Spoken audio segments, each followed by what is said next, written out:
Today's afternoon session is on Bloom's Taxonomy and Learning Domains. On behalf of IQAC Sri Shankara College Kaladi and UGC Stride MGU, I welcome all the participants and our resource person Dr. Rosama ma'am to this session. Over to you ma'am. Thank you. Thank you.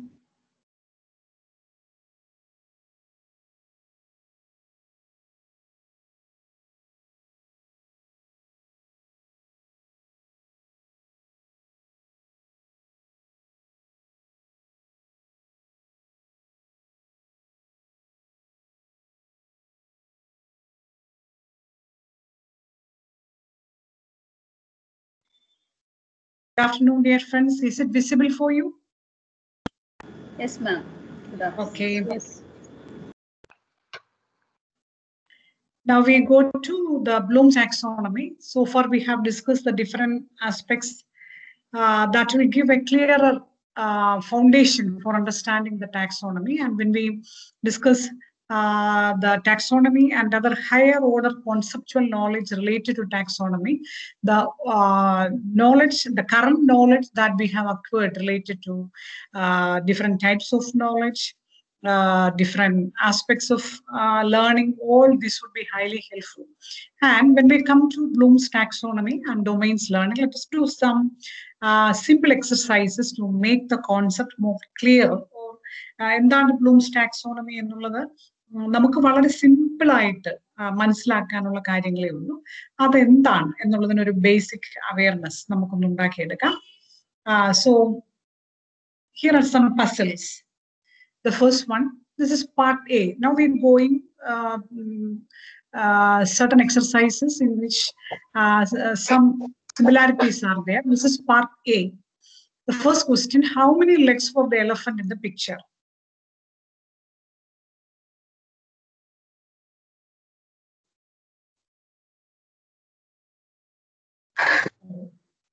Eight. Eight legs. If you closely look at it, you can find 8. It's 4.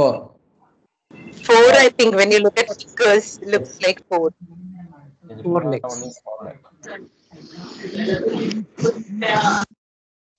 4. If you look from far, it's only 4. It's 4.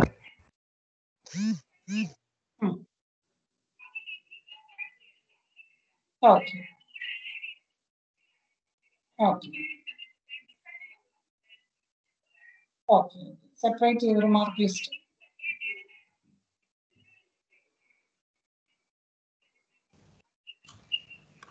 Okay, so I'll put a bit of match there.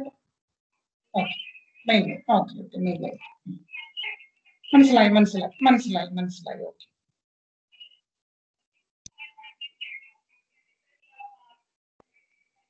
Okay. Okay, ശരി. Okay. Okay, ശരി. അയച്ചേക്കാം. തരാം. വിളിക്കാം. മനസ്സിലായി. Okay, thank you. ശരി. Okay. Sorry. University എക്സാമിനേഷനുമായി ബന്ധപ്പെട്ട് വിളിച്ചതുകൊണ്ട് പെട്ടെന്ന് കോളൊന്ന് attend ചെയ്യേണ്ടി വന്നുകൊണ്ടാണ്. So how many legs for the elephant in the picture? നമ്മൾ നോക്കുമ്പോൾ നമ്മുടെ കണ്ണിന്റെ ഒരു എന്താ പറയുക, ഒരു തരം വിഷൻ ഇല്യൂഷൻ എന്ന് വേണമെങ്കിൽ പറയാം അല്ലേ. പലതരത്തിൽ നമ്പർ നമ്മൾ ഇന്റർപ്രറ്റ് ചെയ്ത് പലതരത്തിൽ കാണേണ്ടതായിട്ട് നമ്മൾ വരും. നിങ്ങൾ 1-2 വ്യത്യസ്തമായിട്ടുള്ള ആൻസേഴ്സ് നിങ്ങൾ പറഞ്ഞു. So it is just like the illusion of the I എന്ന് വേണമെങ്കിൽ പറയാം. എനിവേ, നമുക്ക് അടുത്ത പസിലേക്ക് പോകാം.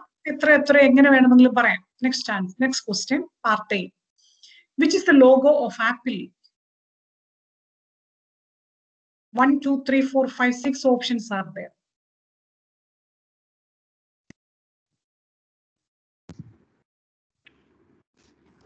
Five.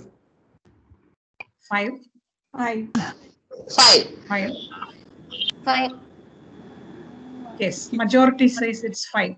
ഒന്നും ആപ്പിളിന്റെ ലോഗോ അല്ല. Very good. ഞാനും 5 ആണെന്ന് കരുതിയത് കേട്ടോ. ഞാന് ഈ ഇത് കാണിച്ചപ്പോൾ എൻ്റെ മോനാണ് പറഞ്ഞത് ഇതിലൊന്നും ആപ്പിളിന്റെ അല്ല എന്നുള്ളത്. It's a slight change. Fifth is almost similar, but അതിന്റെ മുകളിലത്തെ ആ ഒരു ലൈൻ ലെഫ്റ്റിലേക്കാണ് അതിന്റെ orientation. This is the real logo of Apple. അപ്പൊ മറ്റെല്ലാം കറക്റ്റ് ആണ്, അതിന്റെ ആ ഒരു ഈ റൈറ്റ് ഓറിയന്റേഷൻ മാത്രമേ ഉള്ളൂ.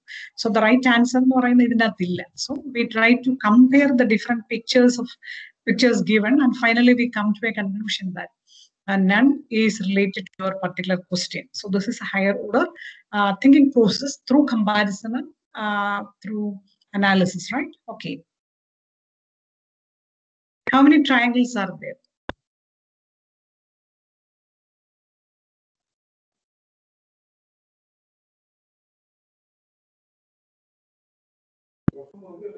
Nine. 9. Very good. 13. 13. 14. എല്ലാം ശരിയാ? നമ്പർ കൂടിക്കൊണ്ടേയിരിക്കുന്നു, അതിൽ സന്തോഷമുണ്ട്. 14. 30. 15. Yes. Okay. 22.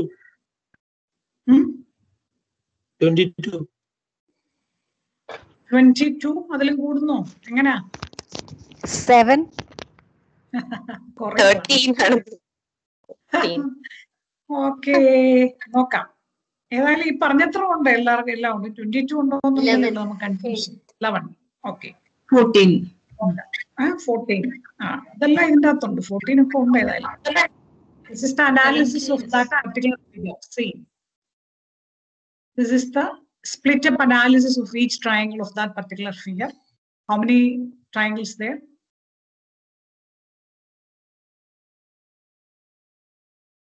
24.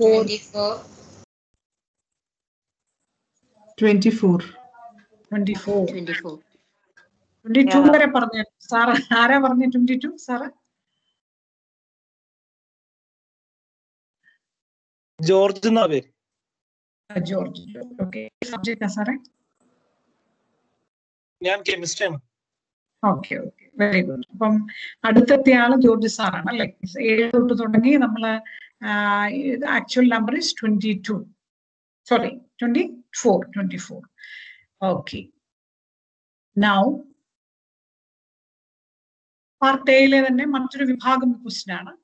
When a letter is removed from an odd number, it becomes even. Which is the number?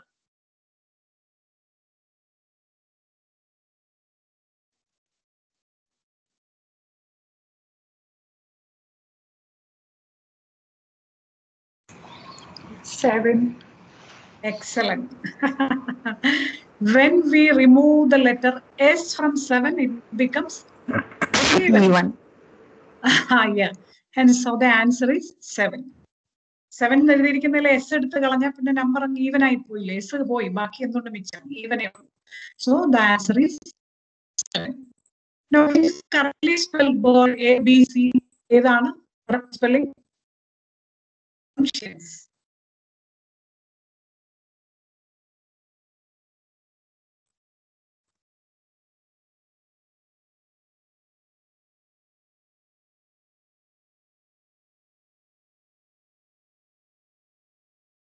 A, B or C?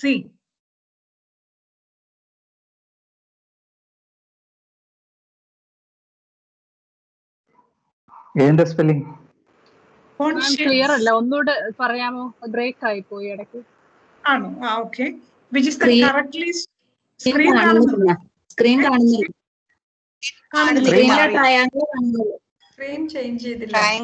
Screen കാണുന്നില്ല. ബ്രേക്ക് ആവുന്നു. ഇല്ല, ട്രയാങ്കിളിന്റെ ആ സ്ക്രീൻ മാത്രമേ കാണുന്നുള്ളൂ. കണക്ടിവിറ്റി പ്രോബ്ലം ആയിരിക്കാം. നോക്കാം, ഒരു സെക്കൻഡ്. ഇപ്പോഴും കാണുന്നില്ല?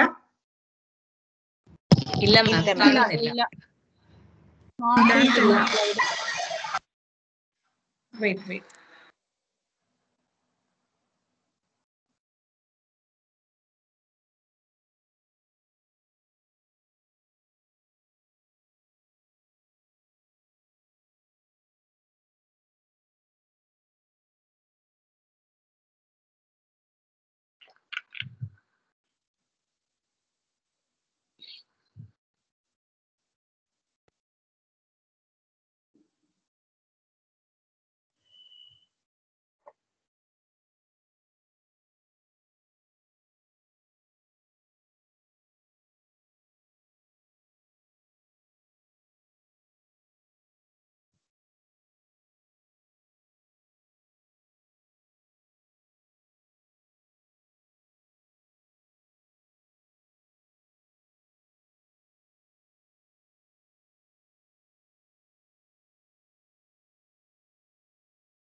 Excuse me madam, madam PowerPoint ഒന്ന് എക്സിറ്റ് ചെയ്തിട്ട് ഒന്നുകൂടെ ഒന്ന് ഷെയർ ചെയ്ത് നോക്കിയേ.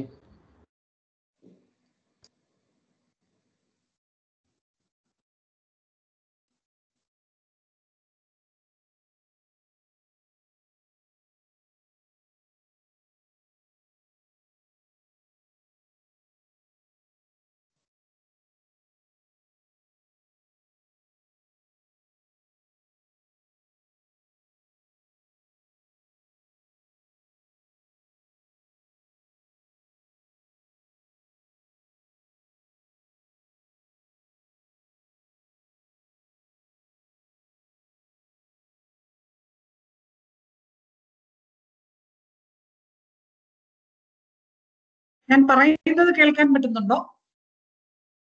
ഉണ്ട് മാം, കേൾക്കുന്നുണ്ട്. ഓക്കെ, പറയുന്നത് കേൾക്കാം അല്ലേ? സ്ക്രീൻ ഷെയറിംഗ് സ്ക്രീൻ ആ ട്രയാങ്കിളിന്റെ സ്ക്രീൻ തന്നെയാണ് മാം. ആ പവർ പോയിന്റ് ഒന്ന് എക്സിറ്റ് ചെയ്തിട്ട് വീണ്ടും സ്ക്രീൻ ഷെയറിംഗ്.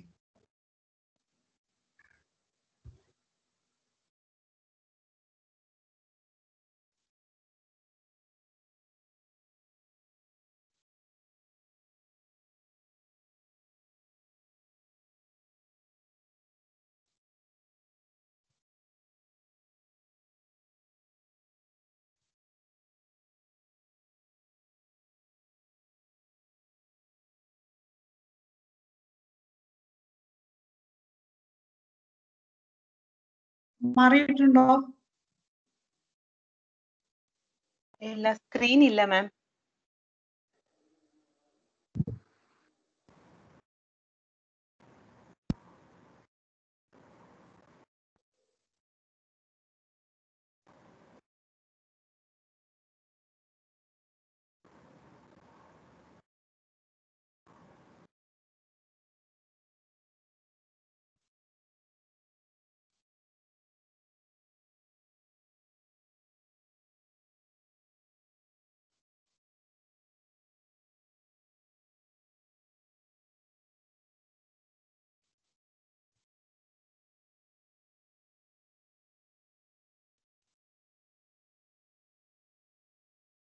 ആയിട്ടുണ്ടോ? വിസിബിൾ ആണോ? അല്ലല്ലോ. അല്ല.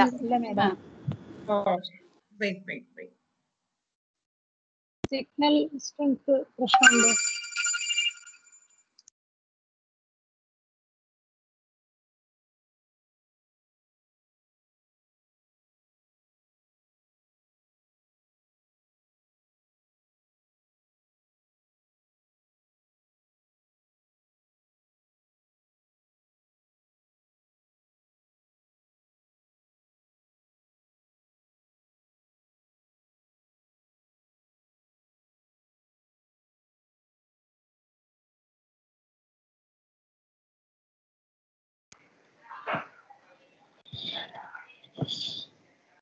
ടീച്ചർ ഒന്ന് ലോഗ് ഔട്ട് ചെയ്തിട്ട് ഒന്നുകൂടെ കയറി നോക്കാമോ? അല്ല, അത് സിഗ്നലിന്റെ സ്ട്രെങ്ത് കുറവ് കൊണ്ടാണ്. അപ്പോ പിന്നെ നേരെ പവർ പോയിന്റ് പ്രസന്റേഷൻ അല്ലാതെ നമ്മൾ സാധാരണ അതിൽ മാറ്റങ്ങൾ വരുത്തുമ്പോൾ എഡിറ്റ് ചെയ്യുമ്പോൾ വെക്കുന്നത് പോലെ വെച്ചാൽ അത് കുറച്ച് സൈസ് കുറഞ്ഞിട്ടാ കാണുക, എന്നാലും സാരമില്ല, അങ്ങനെയെങ്കിലും കാണാൻ പറ്റും. അല്ലാതെ പ്രസന്റേഷൻ ഷെയർ ചെയ്ത് കഴിഞ്ഞാൽ ഇനി ഇങ്ങനെ തന്നെ ഉണ്ടാവുള്ളൂ, സ്ട്രെങ്ത് കുറഞ്ഞോണ്ട്.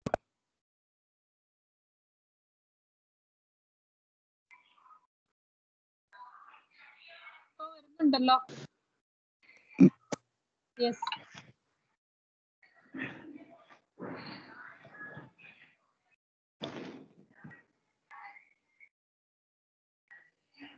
ഇങ്ങനെ കാണും.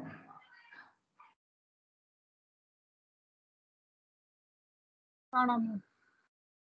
Elephant apple. യെസ്, കാണാം. Yes ma'am. Okay.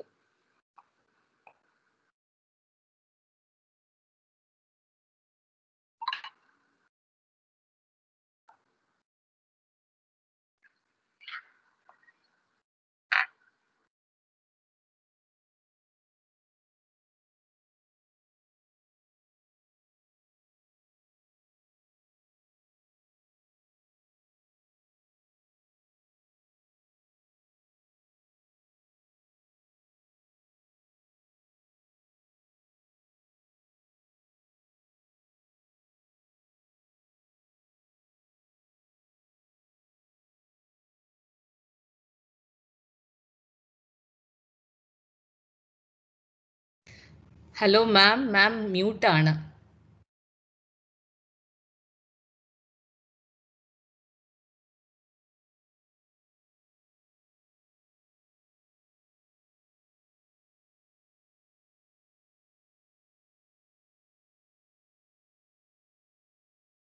Am I audible now? Yes. Yeah. Yes, ma'am. So, what is the answer for the second question? Conscience, A, B, C. Which is the correctly spelled word? B. Right. B. So this is section A, part A. That is over. This is some sort of questions that we usually face in different tests. Now we come to part B. Which is your favorite tourist place? So you can have different answers, and each will be according to the opinion or the attitude of each individual. We cannot say that this answer is right or wrong. For part A, there were, even though many options, there was only one right answer. Or the answers may be varying, but there is a reason for that. But when come to part B, which is your favorite tourist place, everybody has different answer. The second question, you are requested to organize a program from one among the following. Which will you select? During the month of June, we have different days of specialities. And as a member of the staff council, your staff secretary direct you to take the responsibility of any one program. So we have World Environmental Day, Reading Day, Father's Day. Already World Environmental Day is over. അപ്പോൾ ഏതെങ്കിലും ഒരു programme നിങ്ങൾ organise ചെയ്യണം എന്ന് പറഞ്ഞാൽ ഇതിന്റെ ഏതെടുക്കും എന്ന് ചോദിച്ചാൽ it depends on our own interests. World Environmental Day, Reading Day, Father's Day, ഏത് വേണമെങ്കിലും ചെയ്യാം.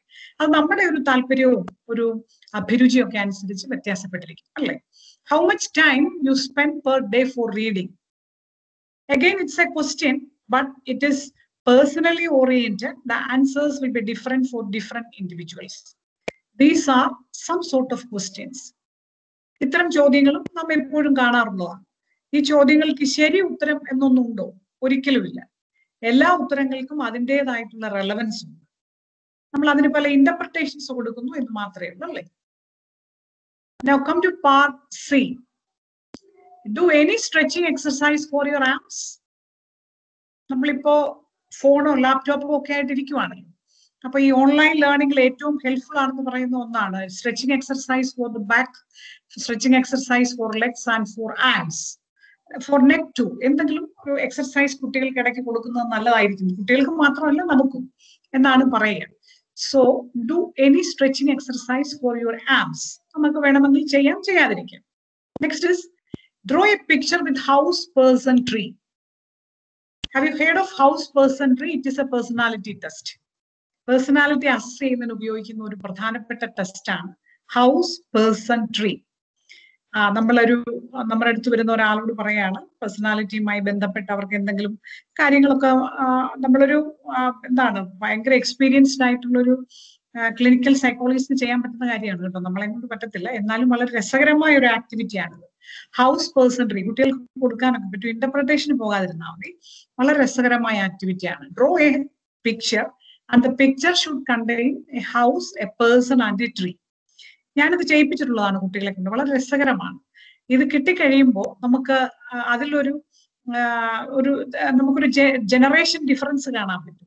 ഒരു പ്രത്യേക ഏജ് ഗ്രൂപ്പിനെ കൊണ്ട് ചെയ്യിപ്പിച്ചാൽ കിട്ടുന്ന ഹൗസ് എന്ന് പറഞ്ഞാൽ മേളിൽ ഒരു പറഞ്ഞ പോലെ ഒരു ട്രയാങ്കുലർ ഷേപ്പിൽ ഒരു കൂര വന്നിട്ട് താഴോട്ട് 2 വരയും വന്ന് ഒരു ഡോർ, ഫ്രണ്ടിൽ 2 സ്റ്റെപ്പ്, എന്നിട്ട് ആ വീടിന്റെ ഈ മുകളിൽ റൂഫേലോട്ട് ചാഞ്ഞു നിൽക്കുന്ന ഒരു മരം, ഒരു തെങ്ങോ എന്തെങ്കിലും, വാതിൽക്കിലൊരു മനുഷ്യൻ. ഇതാണ് ഒരു ഓൾഡ് ജനറേഷൻ വരയ്ക്കുന്ന ചിത്രം. ന്യൂ ജനറേഷന്റെ ഹൗസ് എന്ന് പറഞ്ഞാൽ ഇങ്ങനെയല്ല, വളരെ വ്യത്യസ്തമായിട്ടുള്ള ഹൗസാണ്. അതിലെ പേഴ്സൺ, ട്രീ ഒക്കെ വ്യത്യസ്തമാണ്. ഒരിക്കലും അതിലെ ചിലർ വരയ്ക്കുന്ന ട്രീ അങ്ങ് പടർന്നു പന്തലിച്ച് വീടിന്റെ അപ്പുറത്തൂടെ പോകും. ചിലരുടെ പേഴ്സൺ എന്ന് പറയുന്നത് വീടിനേക്കാളും മരത്തിനേക്കാളും വലിയതായിരിക്കും. ഭയങ്കര രസമാണ്. ഓരോ ചിത്രങ്ങളും എടുത്ത് അനലൈസ് ചെയ്യും. ഇനിയും അത് തന്നെ നോക്കിയാൽ പേഴ്സൺ എന്ന് പറയുന്ന ആളെ തന്നെ നോക്കിയാൽ അതിന്റെ ഒരു പ്രൊപ്പോർഷൻ നോക്കിയാൽ ബോഡിയുടെ പ്രൊപ്പോർഷനും ഫേസിന്റെ പ്രൊപ്പോർഷനും വളരെ ഡിഫറെന്റ് ആയിരിക്കും. ഫേസിന്റെ തന്നെ കണ്ണും മൂക്കും തമ്മിലുള്ള അനുപാതം നോക്കിയാൽ വളരെ ഡിഫറെന്റ് ആയിരിക്കും. ഇതൊന്നും ഒരു ആർട്ടിസ്റ്റിക് സ്കിൽ വേണമെന്നില്ല, പക്ഷെ ഒരു പിക്ചർ നോക്കുമ്പോൾ അറിയാം അതിൻ്റെ അകത്തുള്ള ഒരുപാട് രസകരമായ കാര്യങ്ങൾ മനസ്സിലാക്കാൻ പറ്റും. So this is house person tree personality test. നിങ്ങൾക്ക് ഗൂഗിളിൽ സെർച്ച് ചെയ്താൽ അതിന്റെ മറ്റ് ഡീറ്റെയിൽസ് ഒക്കെ നമുക്ക് കണ്ടെത്താം. And how we can interpret in our classroom for the students, we can see that each picture is different with different peculiarities. It indicates that each person is different. Each person has their own innovations, their own imaginations and creativity.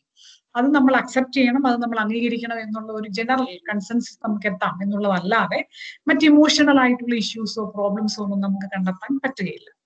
Then next is plant a tree. നമ്മൾ world environment day ആയിട്ട് ഏറ്റവും വലിയ പ്രശ്നമായിരുന്നല്ലോ, plant a tree. അതായിരുന്നു നമ്മൾ ചെയ്യാൻ ആവശ്യപ്പെട്ടിരുന്നത്.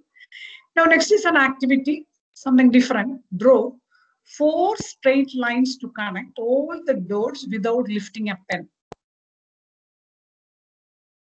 There are 9 dots using 4 straight lines. നമുക്ക് ഒരുപാട് പേർക്ക് അറിയാവുന്ന ഒരു എക്സർസൈസ് ആണിത്. Using 4 straight lines, we have to connect all those dots without lifting a pen. So this is the answer. താഴെ വേറൊരു ഡയറക്ഷനിൽ നിന്ന് കംപ്ലീറ്റ് ചെയ്തിട്ടുണ്ട്. ഇതാണ് അതിന്റെ ഒരു ആൻസർ ആയിട്ട് കൊടുക്കാറുള്ളത്. ഫസ്റ്റ് ലൈൻ 1, 2, 3 എന്നുള്ള ഡോട്ട്സിന്റെ പോയിട്ട് we extend that line a little. കണ്ടോ, 3 ഡോട്ട് കഴിഞ്ഞിട്ട് ആ ലൈൻ അല്പം ഒന്ന് നമ്മൾ നീട്ടിക്കഴിഞ്ഞാൽ 2 എന്നുള്ള ലൈനിൽ താഴെ കൂടെ വരും. ആദ്യത്തെ 2 ഡോട്ട്സ് കൂടെ, ഇടയ്ക്കുള്ള 2 ഡോട്ട്സ് കൂടെ കടന്നു വരാം. അതും അല്പം നീട്ടിയിട്ടാണ് പിന്നെ 3 എന്ന് പറയുന്ന ലൈൻ. അല്ലാതെ നമ്മൾ എപ്പോഴും വരയ്ക്കുമ്പോൾ കൃത്യ ആ ഡോട്ടിന്റെ അവിടെ ചെന്ന് നമ്മുടെ പേന അവസാനിച്ചു. അതാണ് ഇതിന്റെ ഒരു വലിയൊരു വാല്യൂ, ഇത് നൽകുന്ന ഒരു മെസ്സേജ് എന്ന് പറയുന്നത് എപ്പോഴും അതാണ്. Usually when we try to connect the dots, our perception is to end the line at the end point where the dots are situated. ആ ഡോട്ട് നിൽക്കുന്നിടത്ത് എന്ന് നമ്മുടെ പേന നിന്ന് പോകും, അതിന്റെ അപ്പുറത്തോട്ട് ഒരു അല്പം മാറാൻ നമ്മുടെ പേന മടിക്കും. So sometimes solutions are possible when we try to extend our thoughts, extend the situations or extend the problem. ചില സമയത്ത് ചില പ്രശ്നങ്ങളൊക്കെ കൂടുതൽ നീളുന്നതായിട്ട് തോന്നിയാൽ പോലും അതിന്റെ സൊല്യൂഷൻസ് കിട്ടാൻ എളുപ്പമാണ് എന്നുള്ളത് ഒരു മെസ്സേജാണ്. So think in A very different വേ എന്ന് പഠിപ്പിക്കുന്നതിന്, പറഞ്ഞു കൊടുക്കുന്നതിന് നമ്മൾ ഉപയോഗിക്കുന്ന പ്രധാനപ്പെട്ട ഒരു ചിത്രമാണ്. 1, 2, 3 3 ഡോട്ട് വെച്ചെന്ന് പേന നിന്നിട്ട് അവനെ നമ്മൾ താഴോട്ട് വരയ്ക്കാനോ ചിന്തിക്കുന്നത്. So when we try to make your pen a little more away from the dots, new solutions will come up. അല്ലേ? അപ്പൊ ഇതാണ് പാർട്ട് സി എന്ന് പറയുന്നത്. മൂന്നാമത്തെ തരത്തിലുള്ള ആക്ടിവിറ്റീസ് കഴിഞ്ഞു. So part A, part B, part C. When we analyze these 3 activities, these 3 questions, there are some generalizations on which we conclude. The part A, all those questions related to part A were related to our perception, reasoning, thinking. Okay. ചോദ്യങ്ങൾ ഇതിൽ ഏതെങ്കിലും logo ആപ്പിളുമായി ഉണ്ടോ എന്ന് പറയുമ്പോൾ നമ്മൾ ചിന്തിക്കുന്നു, compare ചെയ്യുന്നു, അത്തരം കാര്യങ്ങളാണ്. when a letter is taken from an odd number, it becomes even എന്ന് പറയുമ്പോൾ നമ്മൾ നമ്മുടെ റീസണിങ് അതിലേക്ക് അപ്ലൈ ചെയ്യുക. അങ്ങനെയുള്ള കുറച്ച് കാര്യങ്ങളാണ് പാർട്ട് എയിലുള്ള എല്ലാ ചോദ്യങ്ങളിലും. പാർട്ട് ബിയിൽ എന്താണ്? Which is your favourite place to visit and what do you select from among World Environment Day, Father's Day or Reading Day? That is about our choice. Then how much time do you spend for reading? That shows our attitudes, interests, like that. So these all are related to our interests, attitudes, feelings, which hasn't related to thinking or thought process. അതിനകത്ത് ചിന്തയ്ക്കൊന്നും വലിയ പ്രസക്തിയില്ല. That is part B. When we come to part C, part C le oronnu nokkiyal, do any stretching exercise means we do certain activity with our hands. So when we use the hand, it become a skill. Alle kai vechoru activity cheyuvano. Part C lulla ella activity based ആണ്. Draw a picture. Again, we use a paper and a pen or a pencil for drawing the picture. Plant a tree. we use our body, our hands, all the body efforts are required for planting a tree. നമ്മുടെ ശരീരത്തിൽ നമ്മൾ നടന്നൊരു സ്ഥലത്ത് ചെടിയെടുക്കണം, വെക്കണം, ഒരുപാട് involvement വരും. And next is we try to join the line. Though it is a skill, it has a different aspect. ഒരു ചെറിയ വ്യത്യാസം എന്താണ്, വെറുതെ ഒരു വര വരച്ചാൽ പറ്റുന്നതല്ല, അല്ലേ? അപ്പൊ അതിന് കുറച്ചുകൂടി ഒരു ഹയർ ലെവൽ സ്കില്ലിലേക്ക് അത് വരികയാണ്. When we categorize part A, part B and part C, one is related to reasoning, thinking, perception, memory. Other is related to our choices, interests, attitudes and feelings. And the next is related to skills. Then we can say that these three are the domains of learning. The first one is cognitive, that is intellectual. The first one is intellectual in the sense that we are trying to compare some pictures, we are trying to analyze the triangles in the figure, we are trying to identify the correct spelling from our memory, and all those are related to our thinking process. ചിന്തകളിലൂടെ മാത്രം കിട്ടുന്നത്, നമ്മൾ കണ്ടത് ശരിയാണോ എന്നൊക്കെ നമ്മൾ ഇങ്ങനെ ചിന്തിക്കുക. That is cognitive. That is the first domain. So any intellectual activity where thinking, reasoning, problem solving, memory, all this come, that becomes cognitive activity. That is related to brain. That is related to thinking, intellectual, brain എന്നൊക്കെ നമ്മൾ ഇങ്ങനെ ഒരുമിച്ച് connect ചെയ്ത് പറയും. Affective domain എന്ന് പറഞ്ഞാൽ the second part ബിയിലെ ചോദ്യങ്ങൾ എങ്ങനെയായിരുന്നു?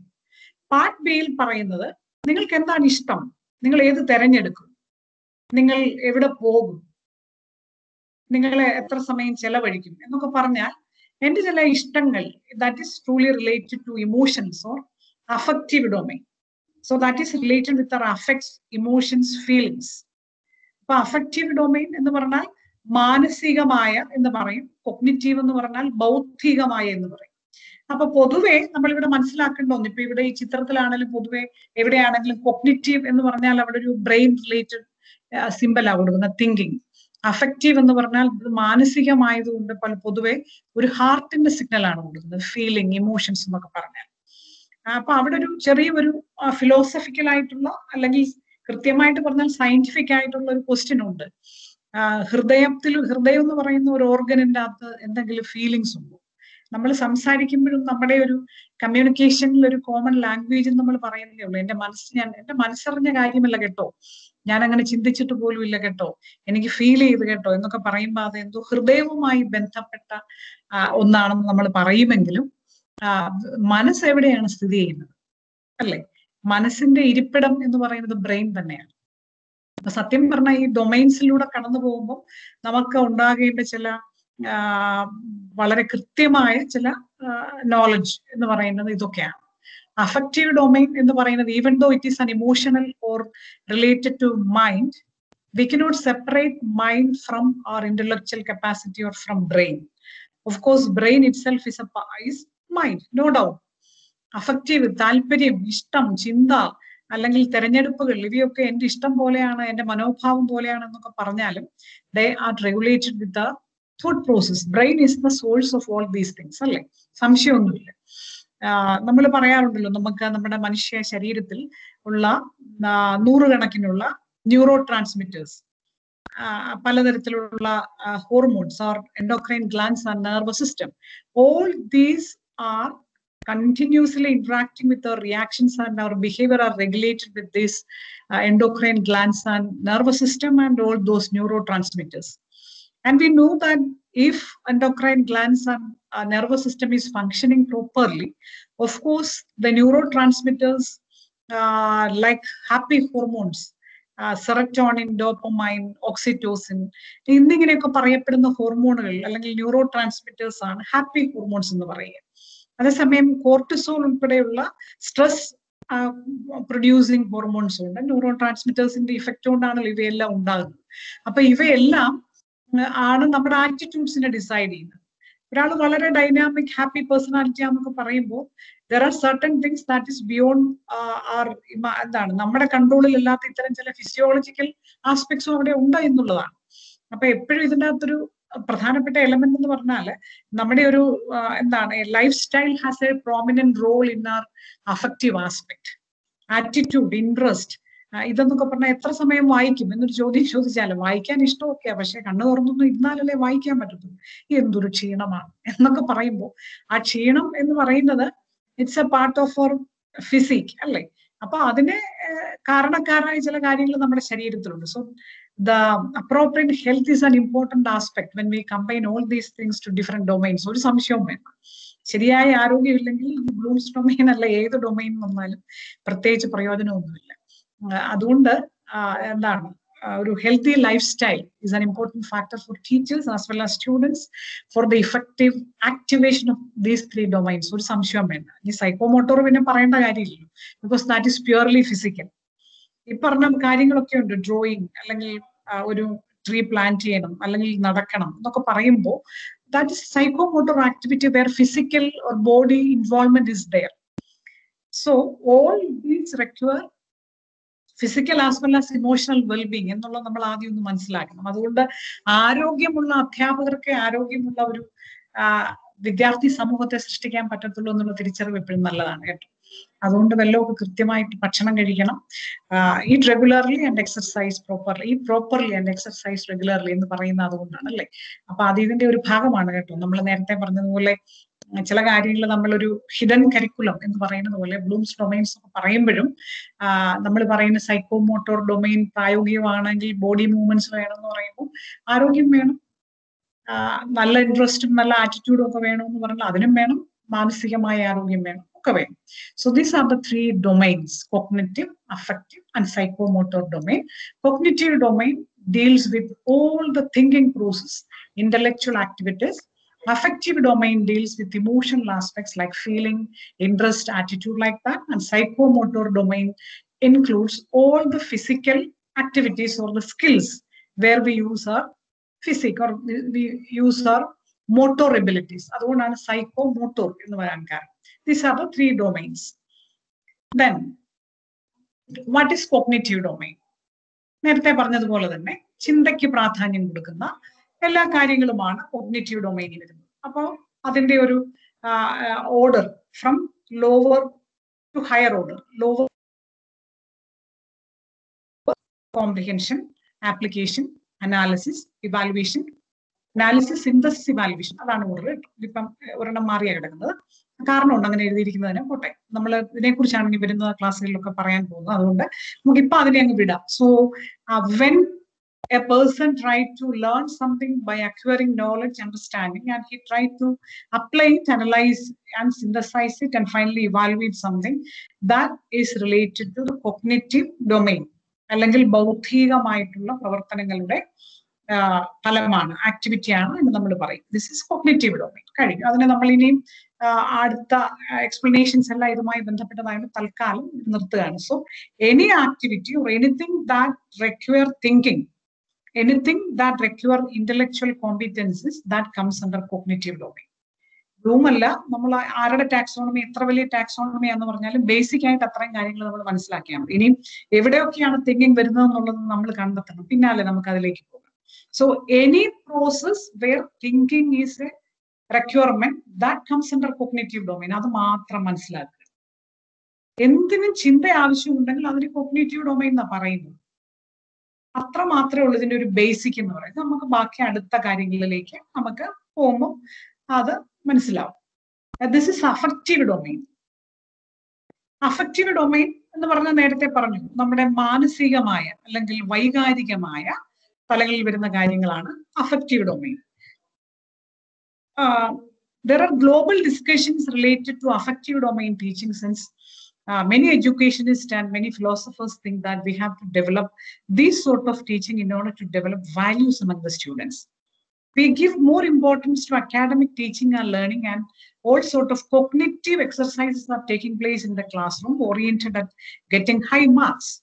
But when we think about the value attainment among the students, we see that there is no much improvement in the value acquisition among learners, or when we say in terms of outcomes, we say that the outcomes related to values are not achieved by students. They are social commitment, they are moral commitment, they are ethical competencies, they are social relationships, interpersonal relationship. All these are not up to the mark. So now educators believe that teaching in the affective domain is required. So how it comes? Is it possible? From lower to higher, the first level is receiving, second level responding, third level valuing, fourth level organizing, and fifth level characterizing. Characterizing or naturalizing in the sense that something become a part of the character. That is characterizing. That is the highest level. അപ്പോ ഇതാണ് affective domain, മാനസിക തലത്തിൽ നടക്കുന്ന എന്ന് പറയുന്ന പ്രധാനപ്പെട്ട മാറ്റം. ഇത് നമ്മൾ മനസ്സിലാക്കേണ്ടത്. സത്യത്തിൽ ഇതിന് വലിയ റെലവൻസ് ഒന്നുമില്ല. ഒരു വിദ്യാഭ്യാസപരമായ പ്രവർത്തനങ്ങളിലും അഫക്റ്റീവ് ഡൊമൈന് പ്രാധാന്യം കൊടുത്തുകൊണ്ടുള്ള കാര്യങ്ങൾ ചെയ്യണമെന്നും അങ്ങനെയൊക്കെ വേണമെന്നും ഒന്നും പറയാറില്ല. കാരണം it is very difficult to assess the outcomes related to affective domain. അതുകൊണ്ട് പറയാറില്ല. But still as teachers we have the responsibility to integrate the domain, affective domain components in the classroom. Then only the students will get the outcomes which are essential for the cognitive domain. അതിനകത്ത് ഒരു സംശയമില്ല. ഈ affective domain ശരിയാകാത്തിടത്തോളം മേളിൽ കിടക്കുന്ന cognitive domain അപ്പുറത്ത് കിടക്കുന്ന psychomotor domain ഒരു relevance ഇല്ല. ഇവിടെയാണ് മാറ്റം വരുത്തേണ്ടത്, ഒരു സംശയവും വേണം. So what is mean by receiving or attending? എന്താണ് റിസീവിംഗ് എന്ന് വെച്ചാൽ? റിസീവ് ചെയ്യുക, സ്വീകരിക്കുക, നമ്മളൊന്ന് അറ്റൻഡ് ചെയ്യുക. അതുള്ള ഏറ്റവും ലോവസ്റ്റ് ലെവലാണ്. നമ്മുടെ ക്ലാസ്സിൽ വന്നൊരു കുട്ടി ഇരിക്കുകയാണ് എന്ന് പറഞ്ഞാൽ ഈ അഫക്റ്റീവ് ഡൊമൈൻ്റെ ആദ്യത്തെ ഏറ്റവും താഴെ തട്ടിലുള്ള ഒരു ആസ്പെക്ട് കൊണ്ടാണ്. വേറെ എവിടെ വേണമെങ്കിലും പോകാമായിരുന്നു, ലൈബ്രറി പോകാമായിരുന്നു, അല്ലെങ്കിൽ സുഹൃത്തുക്കളൊത്ത് സിനിമ കാണാൻ പോകാമായിരുന്നു. ഒന്നിനും പോയിട്ടില്ല, നേരെ വന്ന് നമ്മുടെ ക്ലാസ്സിൽ ഇരിക്കുകയാണ്. ക്ലാസ്സിൽ ഇരിക്കുന്നത് just because of attending nature or receiving nature. ചുമ്മാ പോയൊന്ന് ഇരുന്നേക്കാം, പറയുന്ന കേട്ടേക്കാം. That is receiving. By seeing, by listening, or by looking at the blackboard, by listening to the explanation of the teacher, the student receives something. So that is receiving. ചുമ്മാ ഒരിടത്ത് ഇരുന്നാൽ പോലും മാറ്റം ഉണ്ടാകാൻ പറ്റും എന്നുള്ളതിന്റെ ചില ഭാഗമായി പറയുന്നതായിട്ട് നമ്മൾ വെറുതെ പോയി കൈ കിട്ടിയിരിക്കുവാണ്. അങ്ങനെ ഒരു ഇരിപ്പ് കൊണ്ട് പോലും ചില പ്രയോജനങ്ങൾ ഉണ്ടായേക്കാം എന്നാണ് അഫക്റ്റീവ് ഡൊമൈൻ്റെ ഏറ്റവും താഴെ നമ്മൾ മനസ്സിലാകും. നമ്മൾ ചുമ്മാ ഉള്ള ഇരിപ്പല്ല. We receive something through the senses. അതിന് ചില മാറ്റങ്ങൾ അടുത്ത ലെവലിൽ ഉണ്ടായേക്കാം, ചിലപ്പോൾ ഇമ്മീഡിയറ്റ് ആയിട്ട് ഉണ്ടാകണം എന്നില്ല. That is receiving. എപ്പോഴും അങ്ങനല്ലേ, റിസീവ് ചെയ്ത് കഴിഞ്ഞാൽ ഇമ്മീഡിയറ്റ് ആയിട്ട് ഒരു മാറ്റവും നമ്മൾ പ്രതീക്ഷിക്കേണ്ട. വളരെ ചുരുക്കം ചിലയിടങ്ങളിൽ പെട്ടെന്ന് മാറ്റം ഉണ്ടായേക്കാം എന്നുള്ളതേ. Gradually we can see changes എന്നുള്ളതാണ്. അപ്പൊ ഈ റിസപ്ഷൻ സ്കില്ല് വളരെ നന്നായിട്ടുണ്ടെങ്കിൽ അടുത്ത ലെവലിലേക്ക് നമുക്ക് കയറിപ്പോകാം. അപ്പൊ ക്ലാസ്സിലിരിക്കുമ്പോൾ വളരെ നല്ല അറ്റൻറ്റീവായിട്ടിരിക്കാൻ പറ്റുക എന്നുള്ളതാണ് ഫസ്റ്റ് തിങ്. അതാണ് അഫക്റ്റീവ് ഡൊമൈനിലെ ഏറ്റവും പ്രധാനപ്പെട്ടത്. How to receive things in a classroom. എങ്ങനെ ക്ലാസ്സിൽ റിസീവ് ചെയ്യാൻ പറ്റണം, എങ്ങനെ ശ്രദ്ധിച്ചിരിക്കണം, എങ്ങനെ കാര്യങ്ങളെ കാണണം, എങ്ങനെ കാര്യങ്ങളെ കേൾക്കണം. That is receiving. I'm willing to receive. ഞാൻ ചുമ്മാ തയ്യാറാണ്, അത്രേ ഉള്ളൂ റിസീവിങ് എന്ന് പറഞ്ഞാൽ. അതിന്റെ അടുത്ത ലെവലാണ് റെസ്പോണ്ടിങ്. റെസ്പോണ്ടിങ് എന്ന് പറഞ്ഞാൽ നമ്മളിപ്പോ 5 കുട്ടികളുണ്ട്. 5 കുട്ടികളിൽ 5 പേര് നമ്മുടെ മുമ്പിലിരിക്കുന്നെങ്കിൽ നമ്മൾ ചോദിക്കുന്നതിനൊക്കെ 2 പേര് റെസ്പോണ്ട് ചെയ്യുന്നുണ്ടെന്ന് പറഞ്ഞാൽ they are at the second level. എന്തുകൊണ്ട് അവർ റെസ്പോണ്ട് ചെയ്യുന്നത്? They have already received what ever things I have shared വിത്ത് ദം. താഴത്തെ ലെവലിൽ നിന്ന് അവർ അടുത്ത സ്റ്റെപ്പ് കയറി കഴിഞ്ഞു. ആ താഴത്തെ ലെവലിൽ റിസീവ് ചെയ്യുന്നതിൽ എന്തോ പോരായ്മ അവർ ഫീൽ ചെയ്യുന്നതുകൊണ്ടാണ് റെസ്പോണ്ട് ചെയ്യാൻ മടിക്കുന്നത്. അപ്പൊ നോക്കി, നമ്മൾ ചോദിക്കുന്ന ചോദ്യങ്ങൾക്ക് ഒരു കുട്ടി ഉത്തരം പറയുന്നുണ്ടെങ്കിൽ, അല്ലെങ്കിൽ ഏതെങ്കിലും ഒരു കാര്യത്തിൽ ഒരു കുട്ടി മുമ്പോട്ട് വരുന്നുണ്ട്, പാർട്ടിസിപ്പേറ്റ് ചെയ്യുന്നുണ്ടെങ്കിൽ, അതിന്റെ അർത്ഥം അഫക്റ്റീവ് ഡൊമൈനിൽ രണ്ടാമത്തെ ഒരു സ്റ്റെപ്പിലേക്ക് അവർ കടന്നിരിക്കുകയാണ്. കാരണം പലതും അവർ റിസീവ് ചെയ്തപ്പോൾ അവർക്കുണ്ടായ പോസിറ്റീവ് എക്സ്പീരിയൻസ് കൊണ്ടാണ് അവർ റെസ്പോണ്ട് ചെയ്യുന്നത്. So that is the second level of responding. ഇപ്പം അത് എങ്ങനെയാണ്? നമ്മുടെ താല്പര്യം, ഇഷ്ടമൊക്കെ തുടങ്ങിക്കഴിഞ്ഞു എന്നാണ് അതിന്റെ അർത്ഥം. ചില കാര്യങ്ങളോട് നമുക്ക് ഇഷ്ടമായി കഴിഞ്ഞു, നമുക്ക് അതിനോട് അഡ്ജസ്റ്റ് ചെയ്യാൻ പറ്റുന്നുണ്ട്, നമുക്ക് അതിനോടൊരു പോസിറ്റീവ് ആറ്റിറ്റ്യൂഡ് ഉണ്ട്. പല കാര്യങ്ങളും ഇൻട്രസ്റ്റ്, ആറ്റിറ്റ്യൂഡ് ഒക്കെ ഇതിൻ്റെ അകത്ത് വരുന്നത് കൊണ്ടാണ് റെസ്പോണ്ട് ചെയ്യുന്നത്. അല്ലെങ്കിൽ എന്തുകൊണ്ടാണ് റെസ്പോണ്ട് ചെയ്യാതിരുന്നാൽ മതി, അല്ലേ? So that is responding. അപ്പൊ നമ്മുടെ ക്ലാസ്സിനോട് ഒരു കുട്ടിക്ക് താല്പര്യമുണ്ടോ ഇല്ലയോ എന്നുള്ളത് നമ്മൾ അറിയുന്നത് ചില റെസ്പോൺസിൽ നിന്നാണ്. ചില ചോദ്യങ്ങൾക്ക് ഉത്തരം പറയുന്നുണ്ടെങ്കിൽ അതിന്റെ അർത്ഥം ആദ്യത്തേത് റിസീവ് ചെയ്തു എന്നെ ഇങ്ങോട്ട് റെസ്പോണ്ട് ചെയ്യുക. ആൻഡ് അതും കഴിഞ്ഞാൽ പിന്നെ what is in the third level, valuing. എന്താണ് വാല്യൂവിങ്? ഞാൻ പറയുകയാണ് ക്ലാസ്സിൽ, so you have to do like this, അങ്ങനെ ചെയ്യണം ഇങ്ങനെ ചെയ്യണം എന്നൊക്കെ പറഞ്ഞു വിട്ടു. അപ്പൊ ഈ ക്ലാസ്സിൽ ഇത് കേട്ടു, റെസ്പോണ്ട് ചെയ്തു, തലയൊക്കെ ആട്ടി റെസ്പോണ്ട് ചെയ്തു, ഒന്നും പറഞ്ഞില്ലെങ്കിലും ഓക്കെ ഓക്കെ എന്നുള്ള രീതിയിൽ തലയൊക്കെ ആട്ടി പോയി. വാല്യൂവിങ് ലെവലിലേക്ക് വരുന്ന എപ്പോഴാണ്? ഈ ആള് എന്താണ്, after attending the class or after receiving and responding in a different manners, he tries to get the inspiration or get motivated to do something related to that. ഞാൻ എന്നാ ചെയ്തേക്കാം, ഏതായാലും ടീച്ചർ എന്ന ക്ലാസ്സിൽ ഇത്രയൊക്കെ പറഞ്ഞതല്ലേ, ഹോംവർക്ക് ഒന്ന് നോക്കിയേക്കാം, വായിച്ചുകൊണ്ട് വരുമ്പോൾ ഒന്ന് പറഞ്ഞതല്ലേ, ഒന്ന് നോക്കിയേക്കാം എന്നൊക്കെ പറഞ്ഞ് ആ കാര്യങ്ങൾക്കൊരു അതിന്റെ ഒരു വില മതിക്കുക എന്ന് പറയത്തില്ല, അതാണ് valuing. So I value something, then only that will become a part of my behavior. നാളെ വരുമ്പോൾ നമുക്കൊരു ടെസ്റ്റ് പേപ്പർ ഉണ്ട്, that will be taken as the part of our internal assessment എന്നൊക്കെ പറയുമ്പോൾ അതിനൊരു വാല്യൂ കൊടുക്കുന്ന കുട്ടിയാണ് പിറ്റേന്ന് ക്ലാസ്സിൽ ഒന്ന് വരുന്നത്, അല്ലേ? അപ്പോൾ അത്തരം കാര്യങ്ങൾ റെഗുലർ ആയിട്ട് ചെയ്ത് കഴിയുമ്പോഴത്തേക്ക് സ്വാഭാവികമായിട്ട് മാർക്ക് കിട്ടും, സ്വാഭാവികമായിട്ട് ഗ്രേഡിൽ വ്യത്യാസം വരും, അത് പഠനത്തിനെ സ്വാധീനിക്കും. So that is third level. chooses to behave in a certain way frequently. അതാണ് ഇന്നലെ വന്നു, ഇടയ്ക്കൊക്കെ വരണ്ടെന്ന് വിചാരിച്ചതാണ്, പക്ഷെ എല്ലാ ദിവസവും ക്ലാസ്സിൽ വരാൻ തീരുമാനമെടുക്കുന്നു. Because I value it. ഈ ഒരു ക്ലാസ് എനിക്ക് പ്രയോജനം ഉണ്ടെന്നുള്ള ഒരു മതിപ്പോണ്ടാണ് ഞാൻ എല്ലാ ദിവസവും വരുന്നത്. So I M valuing this particular class. അതും നമ്മുടെ മനസ്സിന്റെ ഒരു, അതിനകത്ത് വലിയ നമ്മൾ നോക്കുമ്പോൾ വലിയ ബുദ്ധിയൊന്നും കാണുന്നില്ല, അതിൻ്റെ അകത്ത് ബുദ്ധിക്ക് എവിടെ പ്രാധാന്യം എന്നൊന്നും നമ്മൾ ചിന്തിക്കുന്നില്ല. പക്ഷെ അത് it's a decision by our mind, അല്ലേ? It's an option by our mind, choice എന്നുള്ളതാണ്. Next is organising. എങ്ങനെയാണ് ഓർഗനൈസിങ് എന്ന് പറഞ്ഞാൽ? We become more systematic. We begins to order and prioritise our values. എന്താണ്, നമ്മൾ ഇങ്ങനെ ക്ലാസ്സിലൊക്കെ കയറി കുറച്ച് ദിവസമൊക്കെ കഴിഞ്ഞപ്പോൾ കുട്ടി വിചാരിക്കുകയാണ്, ഓ എല്ലാം ഒന്ന് ചിട്ടപ്പെടുത്തിയേക്കാം, ആ നോട്ടെല്ലാം അവിടെ ഇവിടെ എല്ലാം മിസ്സിങ് ആണ്, എന്നാൽ ആ നോട്ടെല്ലാം ഒന്ന് സംഘടിപ്പിച്ച് ഒന്ന് കംപ്ലീറ്റ് ചെയ്തേക്കാം. ചിലപ്പോ അടുത്ത മാസമാണ് എക്സാമിനേഷൻ, അപ്പൊ ഞാൻ വിചാരിക്കുകയാണ്, അയ്യോ സിലബസിന്റെ ഇതെല്ലാം നോക്കിയിട്ട് എല്ലാ നോട്ട്സും ഉണ്ടോ എന്ന് ക്രോസ് ചെക്ക് ചെയ്തേക്കാം, എല്ലാം ഒന്ന് സിസ്റ്റമാറ്റിക് ആയിട്ട് അറേഞ്ച് ചെയ്ത് വെച്ചേക്കാം എന്നൊക്കെ കരുതുന്നത് പോലും അഫക്റ്റീവ് ഡൊമൈന്റെ ഭാഗമാണ്. That is organising. തിരിച്ചും മറ്റ് ബിഹേവിയറുമായി ബന്ധപ്പെട്ടൊക്കെ ആകാം.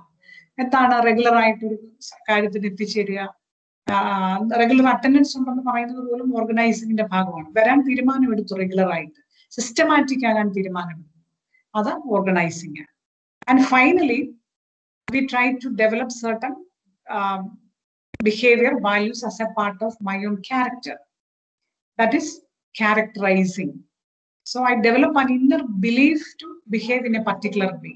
I try to improve my own behavior through different values and different responses.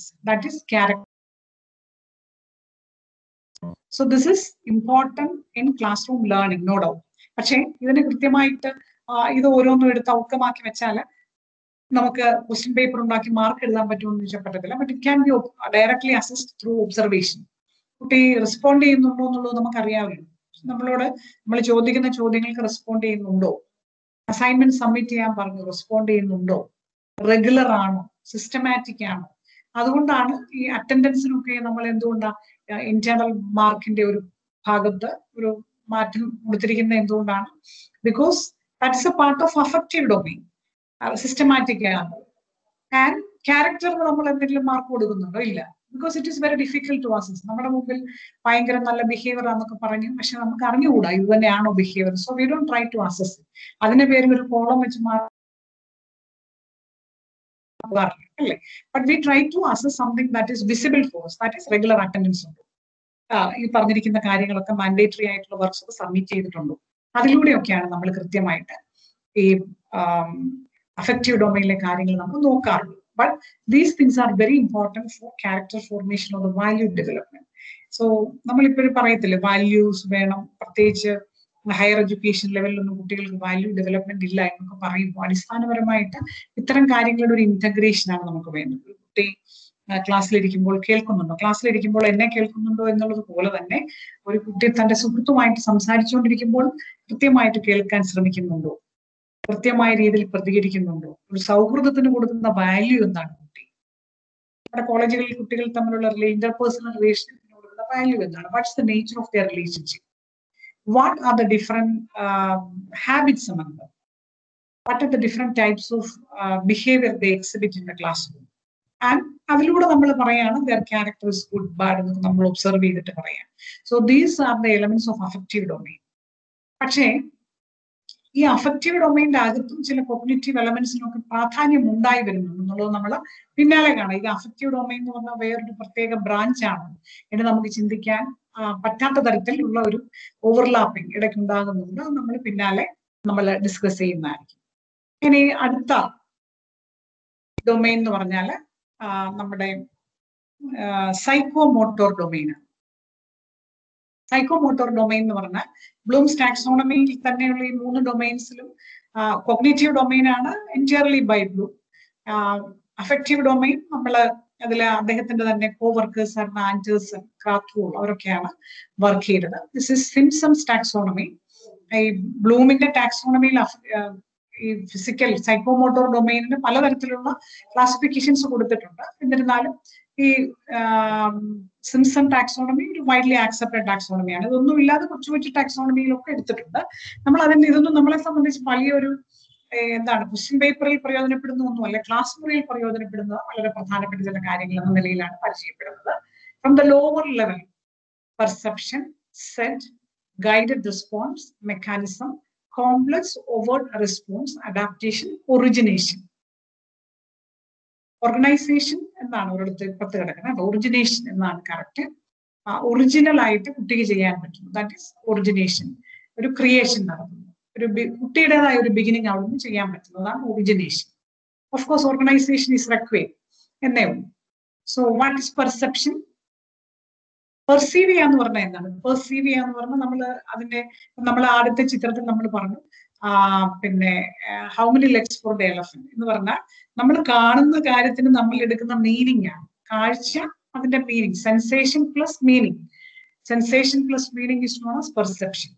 നമ്മളൊരു ആക്ടിവിറ്റി കാണുമ്പോൾ കാണുന്ന ആക്ടിവിറ്റിയുടെ വിവിധങ്ങളായിട്ടുള്ള കാര്യങ്ങൾ നമ്മുടെ ഫിസിക്കുമായി ബന്ധപ്പെടുത്തി അതിനെ കാണും. ഇങ്ങനെയാണ് അതല്ല കൈ ചെയ്യുന്നത്, ഇങ്ങനെയാണ് കാല്, ഇങ്ങനെയാണ് ശരീരം എന്നുള്ള കൃത്യമായ രീതിയിൽ ആക്ടിവിറ്റിയെ നിരീക്ഷിക്കുന്നതാണ് perception. And when I get ready for doing that physical activity, that is known as set. ഒരു മെന്റൽ സെറ്റ് ഉണ്ടാക്കിയത്. അപ്പൊ കണ്ടോ, മെന്റൽ സെറ്റ് എന്ന് പറഞ്ഞ സത്യത്തിൽ അതിനൊരു ഇമോഷണൽ അല്ലെങ്കിൽ അഫക്റ്റീവ് ആസ്പെക്ട് വന്നു കഴിഞ്ഞല്ലേ. ഞാൻ റെഡിയാണ്, ഞാനത് ചെയ്യാമെന്നൊരു കുട്ടി പറയണമെങ്കിൽ അത് അഫക്റ്റീവ് ഡൊമൈൻ്റെ ഭാഗമാണ്. പക്ഷേ ഇവിടെ സെറ്റ് ആകുക എന്ന് പറഞ്ഞാൽ എന്താണ്? അതിന് ചില ഫിസിക്കൽ എലമെന്റ്സ് വരും. ഫോർ എക്സാമ്പിൾ, നമ്മളിപ്പം ഈ ഓൺലൈൻ ക്ലാസ്സിൽ അറ്റൻഡ് ചെയ്യുവാണ്. ഓൺലൈൻ ക്ലാസ്സിൽ അറ്റൻഡ് ചെയ്യാൻ താല്പര്യം കാണിക്കുക എന്ന് പറഞ്ഞാൽ ദാറ്റ് ഇസ് അഫക്റ്റീവ് ഡൊമൈൻ. ഇവിടെ സൈക്കോമോട്ടോർ എലമെന്റ്സ് വരുന്നത് എങ്ങനെയാണെന്നറിയോ? നമ്മൾ ആ കൃത്യസമയത്ത് തന്നെ we become ready to come and sit at a particular place. ഒരിടത്തും അവിടെ ഇവിടെ കൊണ്ട് ഫോൺ വെക്കാതെ ലാപ്ടോപ്പ് വെക്കാതെ വളരെ പെട്ടെന്ന് റെഡി ആയ ഒരു സൂട്ടബിൾ പ്ലേസിൽ വന്നിരുന്ന് കഴിഞ്ഞു. അവിടെ നമ്മുടെ മോട്ടോർ ആക്ടിവിറ്റി ഇൻവോൾവ്മെന്റ് വരും അല്ലേ. അപ്പൊ അവിടെ അത് ഫിസിക്കൽ ആക്ടിവിറ്റി ആയി. അതുകൊണ്ട് മാനസികമായിട്ട് എനിക്ക് ആഗ്രഹമുണ്ടെന്നേ, മനസ്സിൽ ഒരുപാട് ആഗ്രഹങ്ങളുണ്ട്, പക്ഷെ എനിക്ക് ചെയ്യാനാ എന്ന് പറയത്തില്ല. അപ്പൊ അതുകൊണ്ട് set is very important because we need the physical involvement. So we are mentally, emotionally and physically ready to act. That is set. അപ്പൊ ഏതെങ്കിലും ഒരു ഫിസിക്കൽ ആക്ടിവിറ്റി നമ്മൾ ചെയ്യാൻ പോവാന്ന് മനസ്സിൽ വിചാരിക്കുക. നമുക്കൊരു ഡാൻസ് പഠിക്കുന്നതിനെ കുറിച്ച് ചിന്തിക്കാം. ഓക്കെ, അല്ലെങ്കിൽ യോഗ പ്രാക്ടീസ് ചെയ്യാന്ന് വിചാരിക്കും. യോഗ പ്രാക്ടീസ് ചെയ്യാം. പെർസെപ്ഷൻ എന്ന് പറഞ്ഞാൽ അവിടെ നമ്മൾ മറ്റൊരാളൊരു യോഗ ചെയ്യുന്നത് കൃത്യമായിട്ട് നോക്കി അതിന്റെ കാര്യങ്ങളൊക്കെ മനസ്സിലാക്കിയിട്ട് പറയണം, അയ്യോ എനിക്കിഷ്ടം, ഞാനും ചെയ്യുന്നുണ്ട് കേട്ടോ എന്ന് പറഞ്ഞ് ഞാനും റെഡിയായി വന്നു. That is set. Then guided response എന്താണ്? Imitates and practices skills often in discrete steps. അപ്പോൾ ആ യോഗ ചെയ്യുന്ന ആളും ചെയ്യുന്ന പോലൊക്കെ ഞാനും ചെയ്യാൻ തീരുമാനമെടുത്തു, ആ ആളെ ഇമിറ്റേറ്റ് ചെയ്യും. That is guided response. Under the supervision and guidance of some other person, I am trying to practice a skill.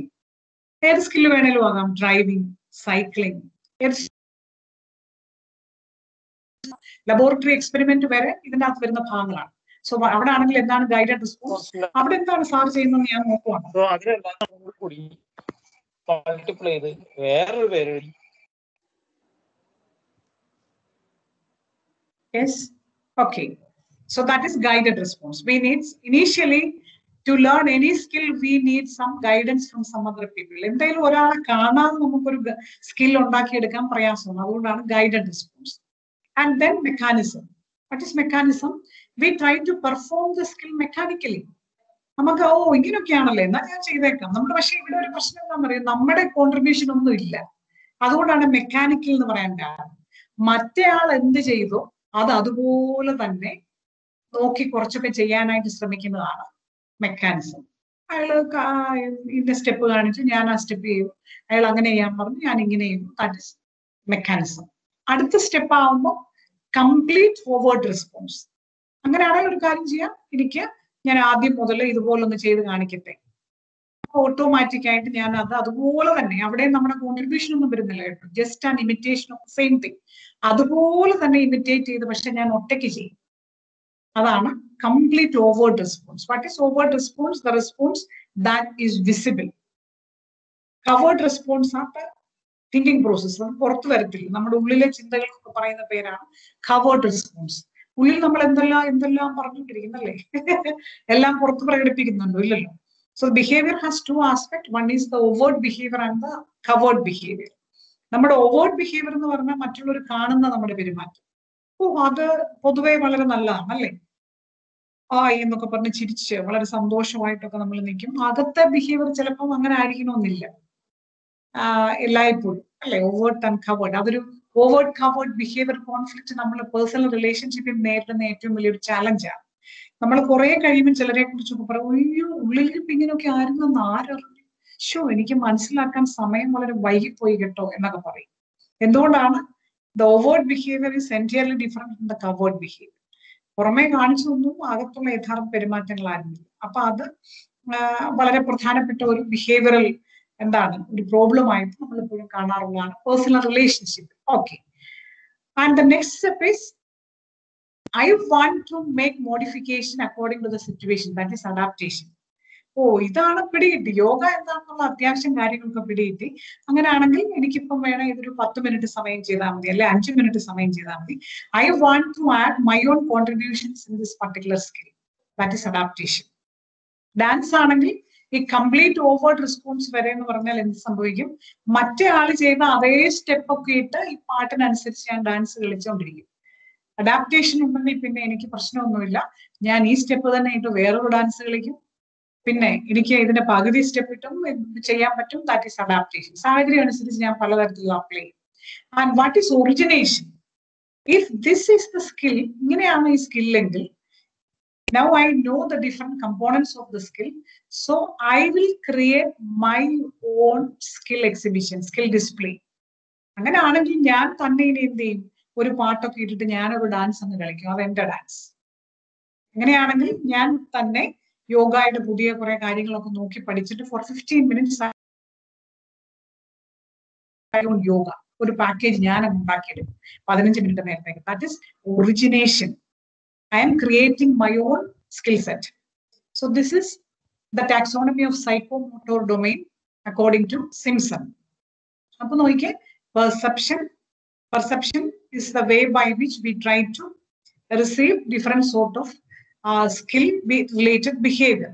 വേറൊരാൾ ചെയ്യുന്നത് നോക്കുന്നു, അത്രയും. നമ്മളിപ്പം ലബോറട്ടറി ചെന്നപ്പോൾ നമ്മൾ ടീച്ചർ നമ്മൾ ലാബിൽ ചെയ്യുന്ന കാര്യങ്ങളൊക്കെ ആദ്യം ഒരു ഡയറക്ഷൻ കൊടുക്കത്തില്ലേ?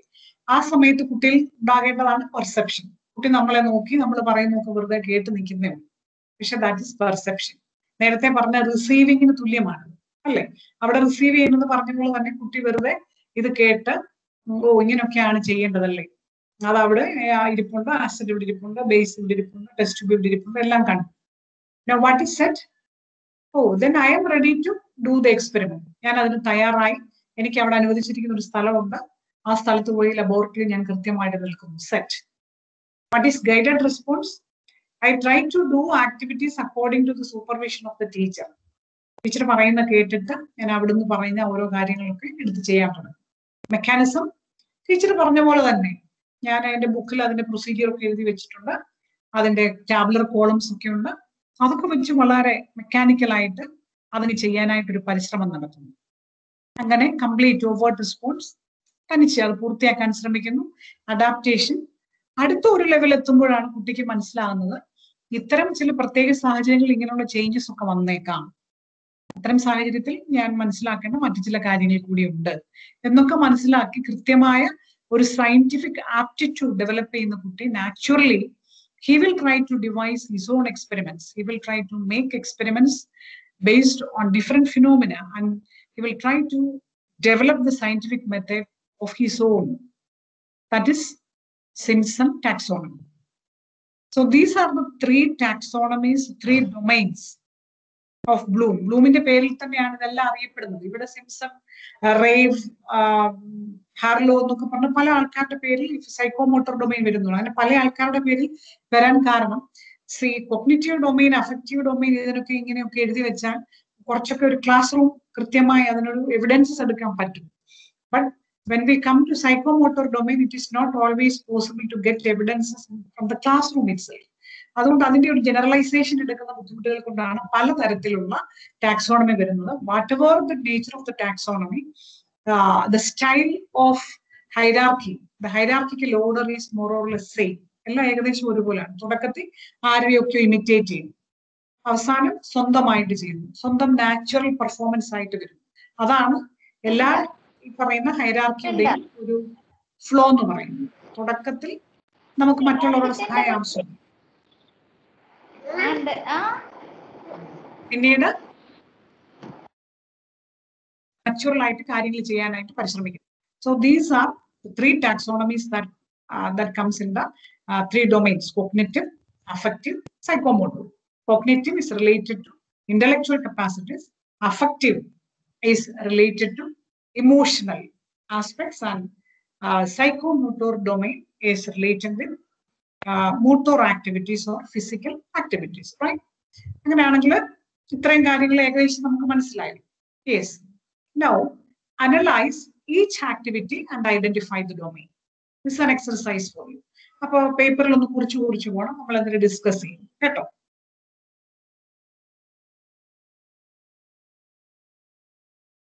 അപ്പൊ അത് വളരെ കൺഫ്യൂസിംഗ് ആയിട്ട് തോന്നിയേക്കാം. It is just to develop some confusions on finally reaching an equilibrium കേട്ടോ. കൺഫ്യൂഷൻസിൽ തുടങ്ങി ഇക്വിലിബ്രിയത്തിൽ എത്തിച്ചേരാൻ വേണ്ടിയുള്ള ഒരു എക്സർസൈസ് ആണ്. The first statement or activity: Sinsila shows her willingness to help her friend to complete the project. ഇത് ഏത് ഡൊമൈൻ ആണ്? Cognitive, affective, psychomotor. ഇപ്പം ഒരു ഡൗട്ട്സും ചോദിക്കരുത്. You will have some doubts later. തീർച്ചയായിട്ടും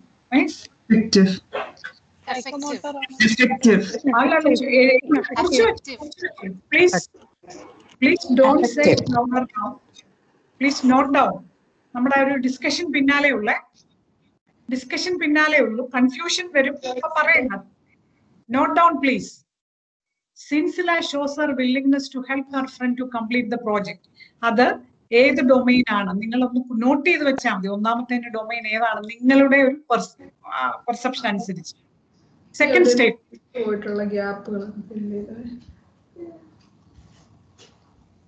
statement: Suraj is delivering a lecture in a webinar. Cognitive, affective, psychomotor. ഏത് ഏതാണെന്നുള്ള നിങ്ങളുടെ കാഴ്ചപ്പാട് നിങ്ങൾ എഴുതിയാൽ മതി. ഒരു വെബിനാർ ലെക്ചർ നടത്തുന്നു, അത് ഏത് വരും? ഏതിലാണ് അതിന്റെ ക്ലാസിഫിക്കേഷൻ വരിക?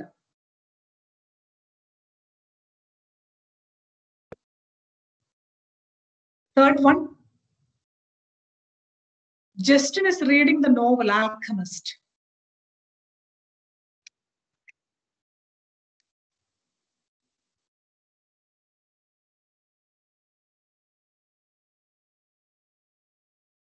Cognitive, affective, psychomotor. Fourth one: Jitasha is reading a reference text in microbiology for a presentation. 3 and 4 both are reading. Jitasha is reading a reference text in microbiology for a presentation.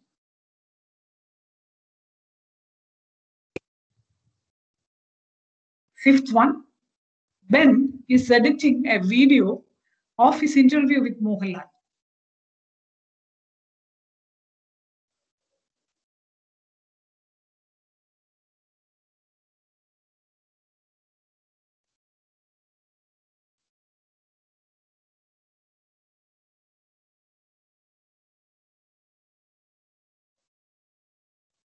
Sixth one, Tahira is practicing Zumba dance.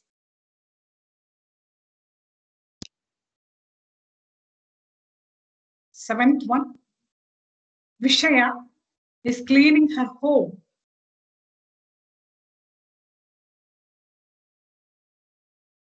Eighth one, Nancy is teaching her kid to add and subtract 3-digit numbers.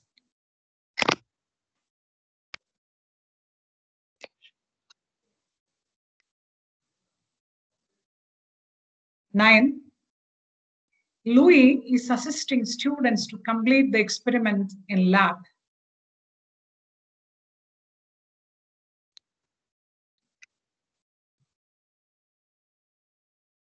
Tenth one, Luna is searching for her history text in the bookshelf.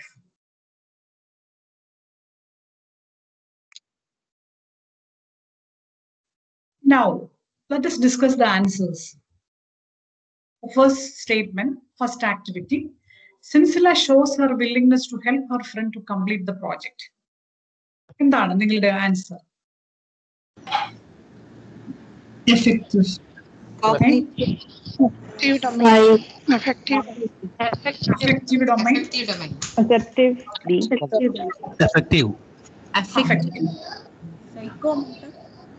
Psychomotor. എന്തുകൊണ്ടാണ് psychomotor എന്ന് പറയാൻ കാരണം?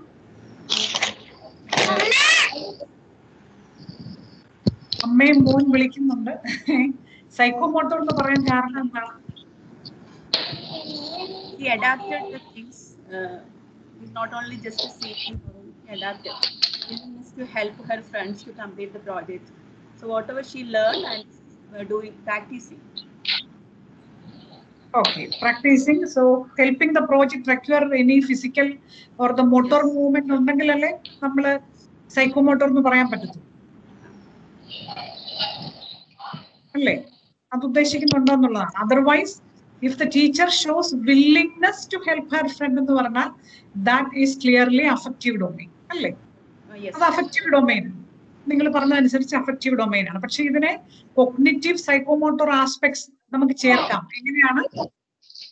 When Sinsila tries to help her friend related or completing the topic, ആ പ്രോജക്റ്റുമായി ബന്ധപ്പെട്ട കുറച്ച് കാര്യങ്ങൾ contribute ചെയ്യേണ്ടി വരും. അല്ലേ? അപ്പൊ ആ ഒരു തോട്ട് പ്രോസസ് വരുമ്പോൾ ദാറ്റ് ഈസ് കോഗ്നിറ്റീവ് ഡൊമൈൻ. നമ്മൾ തയ്യാറാണ് എന്നുള്ള നമ്മുടെ ആഗ്രഹം പ്രകടിപ്പിക്കുന്നത് കൊണ്ട് ഞാൻ സഹായിക്കാം എന്ന് പറഞ്ഞാൽ അഫക്റ്റീവ് ഡൊമൈൻ. പക്ഷെ സഹായിക്കാനായിട്ട് തീരുമാനമെടുക്കുമ്പോൾ നാച്ചുറലി അവിടെ എന്റേതായിട്ടുള്ള ഒരു തിങ്കിങ് പ്രോസസ് വരും, കോഗ്നിറ്റീവ് ആസ്പെക്ട് വരും. ഇനി വല്ലതും ടൈപ്പ് ചെയ്തും ഗ്രാഫ് വരച്ചു കൊടുക്കണമെങ്കിൽ തന്നെ അവിടെ സൈക്കോമോട്ടോർ ആസ്പെക്ട് വരും. Okay. Then the second one, Suraj is delivering a lecture in a webinar. Suraj sir ഇവിടെ ഇരിപ്പുണ്ടല്ലോ, സാർ പറയട്ടെ.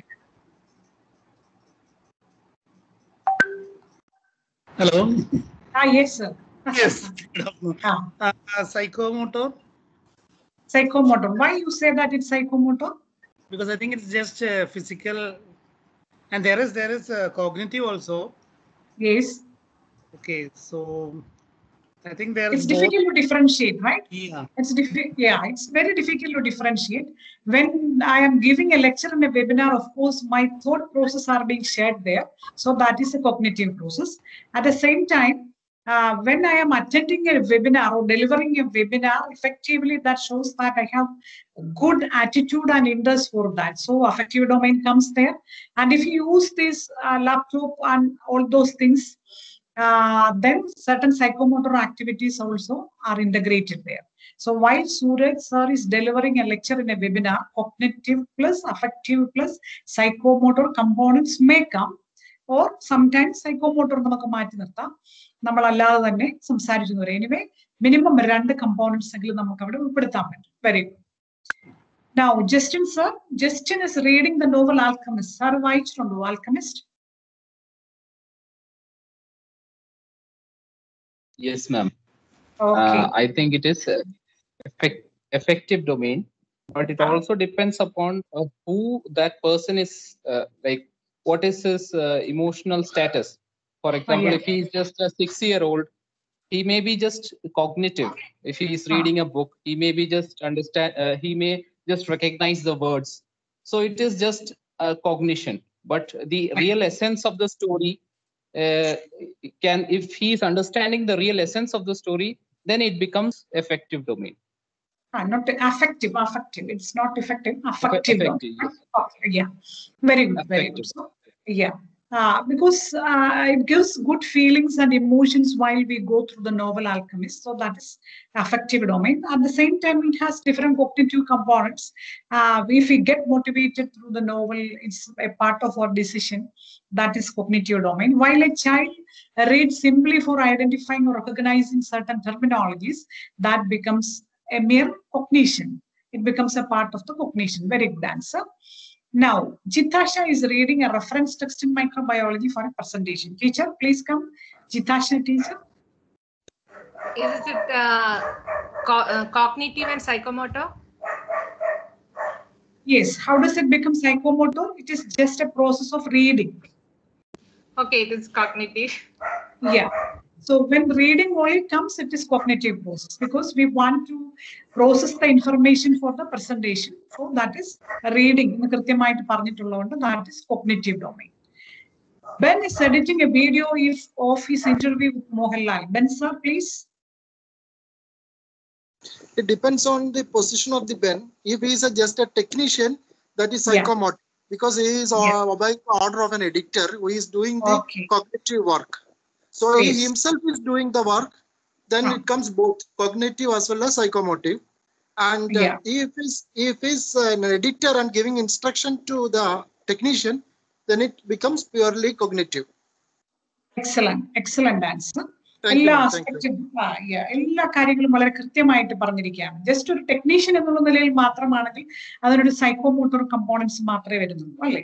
പിന്നെ നമ്മൾ തന്നെ ചെയ്യുന്ന നമ്മൾക്ക് അതിന്റെ ഒരു എല്ലാ തരത്തിലുള്ള പെർഫെക്ഷൻ ഉണ്ടാവണം, അതിനൊരു എസ്തെറ്റിക് സെൻസ് ഉണ്ടാവണം എന്ന് കൃത്യമായിട്ട് ചിന്തിച്ച് അതിന്റെ ഒരു സീക്വൻസ് ഉൾപ്പെടെ വരികയും അത് എത്തിച്ചേരുന്ന ആസ്വാദകർക്ക് മാക്സിമം ഇഷ്ടപ്പെടണമെന്നും അതിന്റെ ഒരു മാർക്കറ്റിംഗ് വാല്യൂ ഒത്തിരി കാര്യങ്ങളിലൂടെ നാം അതിനെ കടന്ന് ചിന്തിച്ചു കഴിയുമ്പോൾ that becomes cognitive. At the same time certain affective elements also come. ചില ചോദ്യങ്ങൾ, ചില ഉത്തരങ്ങൾ അതൊക്കെ മനുഷ്യരുടെ ഹൃദയത്തെ സ്പർശിക്കണമെന്നൊക്കെ വിചാരിച്ച് നമ്മൾ ചിന്തിച്ചു കഴിയുമ്പോൾ അതിന്റെ അഫക്റ്റീവ് ഡൊമൈൻ ആസ്പെക്ട്സും അതിലേക്ക് വരാം. So the editing becomes cognitive plus affective plus psychomotor. Excellent response by Ben sir. Now the 6th one, Tahira is practicing Zumba dance. Tahira teacher, Zumba dance അറിയാമോ? എനിക്ക് തോന്നുന്നു അകത്ത് ഇപ്പൊ നേരത്തെ പറഞ്ഞതുപോലെ കോഗ്നിറ്റീവും സൈക്കോമോട്ടറും വന്നൂടെ, affective also. Okay, very good. Cognitive എങ്ങനെ വരും? അത് നമ്മൾ അതിന്റെ ആ ഒരു റിസൾട്ടിനെ മനസ്സിലാക്കിക്കൊണ്ട് ചെയ്യുകയാണെങ്കിൽ അതിന് ഇന്നത് വരും, ഇങ്ങനെ റിസൾട്ടിലോട്ട് നമ്മൾ എത്തിച്ചേരും എന്ന് മനസ്സിലാക്കിക്കൊണ്ടാണ് നമ്മൾ ചെയ്യുന്നതെങ്കിൽ അത് cognitive. Very good, very good. So it has cognitive, affective, and psychomotor elements. Of course, while we dance, it becomes a psychomotor activity. But why do we dance and different emotional components are there? എന്തുകൊണ്ടാണ് dance ചെയ്യുന്നത്? Dance ചെയ്യുന്നതിന്റെ കാരണം dance ചെയ്യുന്നതിലൂടെ എനിക്ക് ചില എക്സസൈസിന്റെ ചില benefits ഉണ്ടാകുമെന്നും അതെനിക്ക് ആരോഗ്യത്തിന് സഹായകരമാണെന്നുമൊക്കെയുള്ള എന്റെ ചിന്തകൾ കൊണ്ടാണ്. So it has cognitive aspect, and gradually I try to like Zumba dance, so that comes under affective domain. Very good. Vishaya teacher ഉണ്ടല്ലോ അല്ലെ? Vishaya is cleaning her home. എല്ലാ ടീച്ചേഴ്സും ക്ലീൻ ചെയ്യേണ്ടതായിട്ട് വരും. എന്നാലും വിഷയ ടീച്ചറെ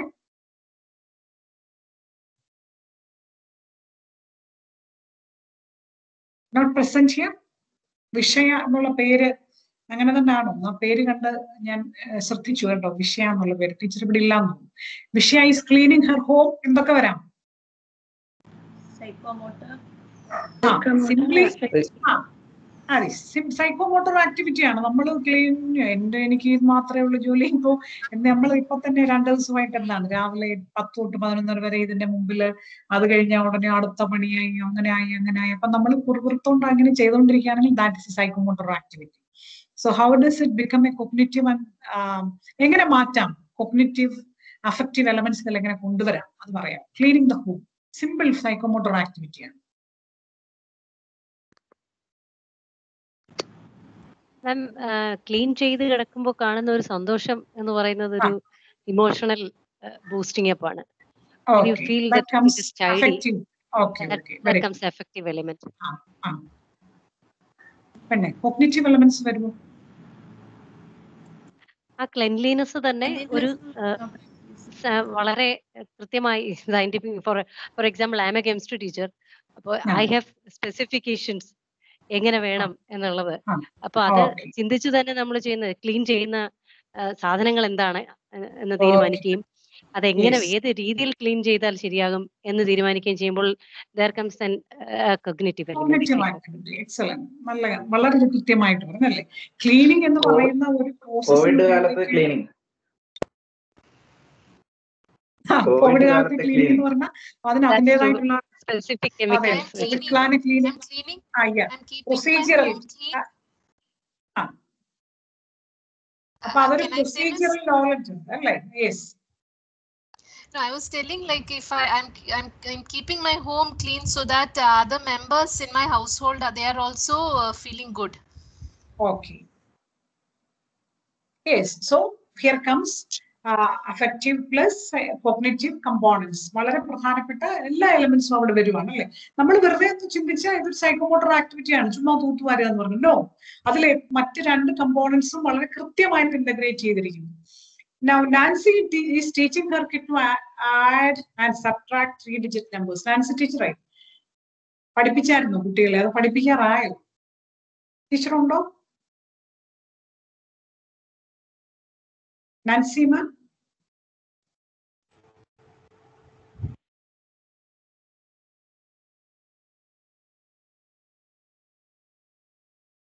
Not attending. Okay. കിട്ടുന്നില്ല. So Nancy teacher, she is a mathematics teacher. She is teaching her kid to add and subtract 3-digit numbers. What is the peripheral item? What is the domain? Cognitive. Of course, cognitive domain. Alle. Ini affective. Affective also. Teaching her kid. Combination of cognitive also, cognitive, affective and psychomotor. Teaching her own kids. അപ്പോ എല്ലാവരുടെ അടുത്ത് kids ഒക്കെ ഉണ്ടെന്നുണ്ട്. എത്ര കുഞ്ഞുങ്ങളുടെ ശബ്ദം കേൾക്കുന്നുണ്ടെന്നറിയാം ഇതിലൂടെ പല ദിവസങ്ങളിലായിട്ട്. സന്തോഷമുള്ള കാര്യമായിരുന്നു. നമ്മളെ വളരെ പ്രധാനപ്പെട്ട കാര്യങ്ങളൊക്കെ കേൾക്കുമ്പോൾ എവിടുന്നെങ്കിലും ശബ്ദം കൂടെ കേൾക്കുക എന്ന് പറഞ്ഞാൽ ഭയങ്കര സന്തോഷമാണ്. അപ്പോ ഇവിടെ Nancy is teaching Har kid എന്ന് പറഞ്ഞാൽ തന്നെ just because of her affection അല്ലെ? അഫക്റ്റീവ് ഡൊമൈനിൽ നിന്ന് എമർജ് ചെയ്യുന്ന ഒന്നാണ് ഈ പറയുന്ന കോഗ്നിറ്റീവ് ആക്ടിവിറ്റി. പിന്നെ സൈക്കോമോട്ടർ ആക്ടിവിറ്റി അമിതമാകരുത് കേട്ടോ. ചെയ്യുന്നില്ല എന്നൊക്കെ ചോദിച്ച് കുഞ്ഞിന്റെ കൈ പിടിച്ച് അങ്ങോട്ടും തട്ടി ഇങ്ങോട്ടും തട്ടി പിച്ച് നുള്ളി അടിച്ചു ഒക്കെ പോയാൽ അൺഡിസൈറബിൾ സൈക്കോമോട്ടർ ആക്ടിവിറ്റി ആയിട്ട് അത് മാറും. അത്യാവശ്യം കയ്യെ പിടിപ്പിച്ചൊക്കെ ഒന്ന് എഴുതി കൊടുക്കാം, അല്ലെ നമുക്ക് 1-2 എഴുതി കാണിച്ചു കൊടുക്കാം. It's okay. പക്ഷെ എപ്പോഴും നമ്മൾ കുട്ടികളെ പഠിപ്പിക്കുമ്പോൾ അനാവശ്യമായ ചില സൈക്കോമോട്ടർ ആക്ടിവിറ്റി കൂടെ അവനവന്റെ കുഞ്ഞുങ്ങളെ നമ്മൾ ആക്രമിക്കാറുണ്ട്, സ്വന്തം കുഞ്ഞുങ്ങളെ അല്ലേ? അപ്പൊ അത് പാടില്ല. Okay. Louis is assisting students to complete the experiment in the laboratory. Louis are here? Yes, ma'am. Yes. Ma'am, the affective, cognitive and psychomotor. Very good. Why? How? Affective എന്ന് പറയുമ്പോൾ മേ ബി അത് എനിക്ക് ഒരു എക്സ്പെരിമെന്റ്സിന് ചെയ്യാനുള്ള താല്പര്യം, അല്ലെങ്കിൽ ഇപ്പൊ കുട്ടികളോടുള്ള ഒരു താല്പര്യം കൊണ്ട് ചെയ്തു കൊടുക്കുന്നതാവും, പറഞ്ഞു കൊടുക്കുന്നു. പിന്നെ കോഗ്നിറ്റീവ് ലെവൽ ഉണ്ട്, നാച്ചുറലി ഉണ്ടെന്ന് പറയുമ്പോഴേ കോഗ്നിറ്റീവ് ലെവൽ വരുന്നുണ്ട്, സൈക്കോമോട്ടർ ലെവലും വരുന്നു. Okay, very good. അപ്പോ എനിക്ക് ആസ് എ ടീച്ചർ എനിക്ക് മാറി നിന്നാ മതി, അവനൊക്കെ വേണം ചെയ്തിട്ട് പോട്ടെ, എപ്പോഴേലും തീർക്കട്ടെന്ന് വിചാരിച്ചാൽ മതി. No, I would like to support my students by providing necessary assistance in the laboratory. അങ്ങനെ കൊടുക്കാൻ ഞാൻ willing ആവും. That willingness is a part of my affective domain, right? And of course, whatever helps I am providing is related to my subject, that is cognitive. Because when I am with them, I have to involve my certain motor activities are required, that is psychomotor domain, right? And last one, Luna is searching for history text in the bookshelf. Luna teacher, Yes, miss. Affective domain, because affective domain. History text എന്നുള്ളത് affective domain ഇഷ്ടമായിരിക്കും. Then bookshelf എന്നുള്ളത് psychomotor domain also came. Okay. അപ്പോ history domain also there, because maybe thinking, maybe ഞാനൊരു history teacher അല്ലാതെയും നോക്കാമല്ലോ miss. അപ്പൊ അങ്ങനെ വരികയാണെങ്കിൽ ഹിസ്റ്ററി ടെക്സ്റ്റ് ബുക്ക് ഷെൽഫിൽ തപ്പുമ്പോൾ 3 ഡൊമൈൻ, പക്ഷെ mostly affective domain and psychomotor I think. Okay, right.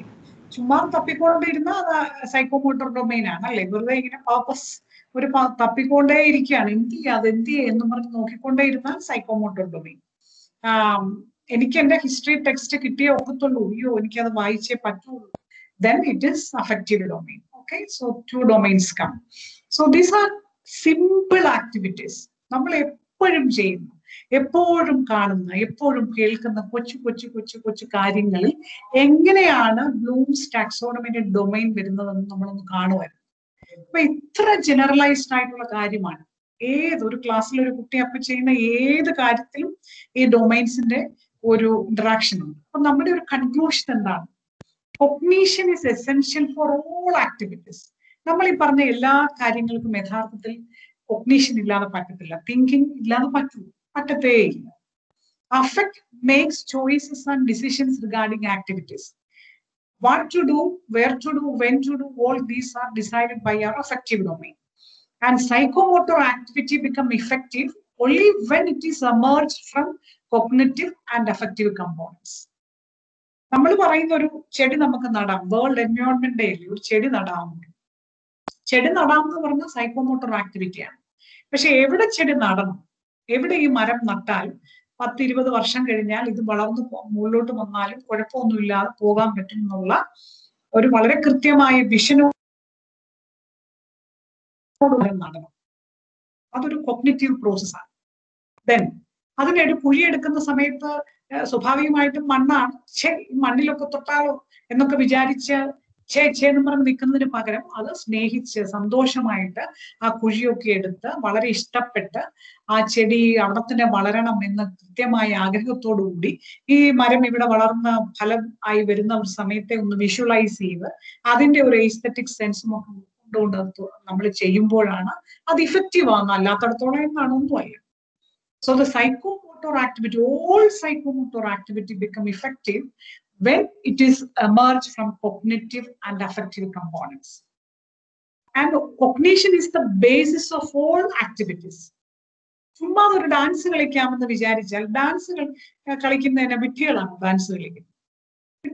പാട്ട് പാടുന്നത് ചിന്തിച്ചിട്ടില്ലേ? We have a beautiful theory of intelligence known as the multiple intelligence theory of Gardner.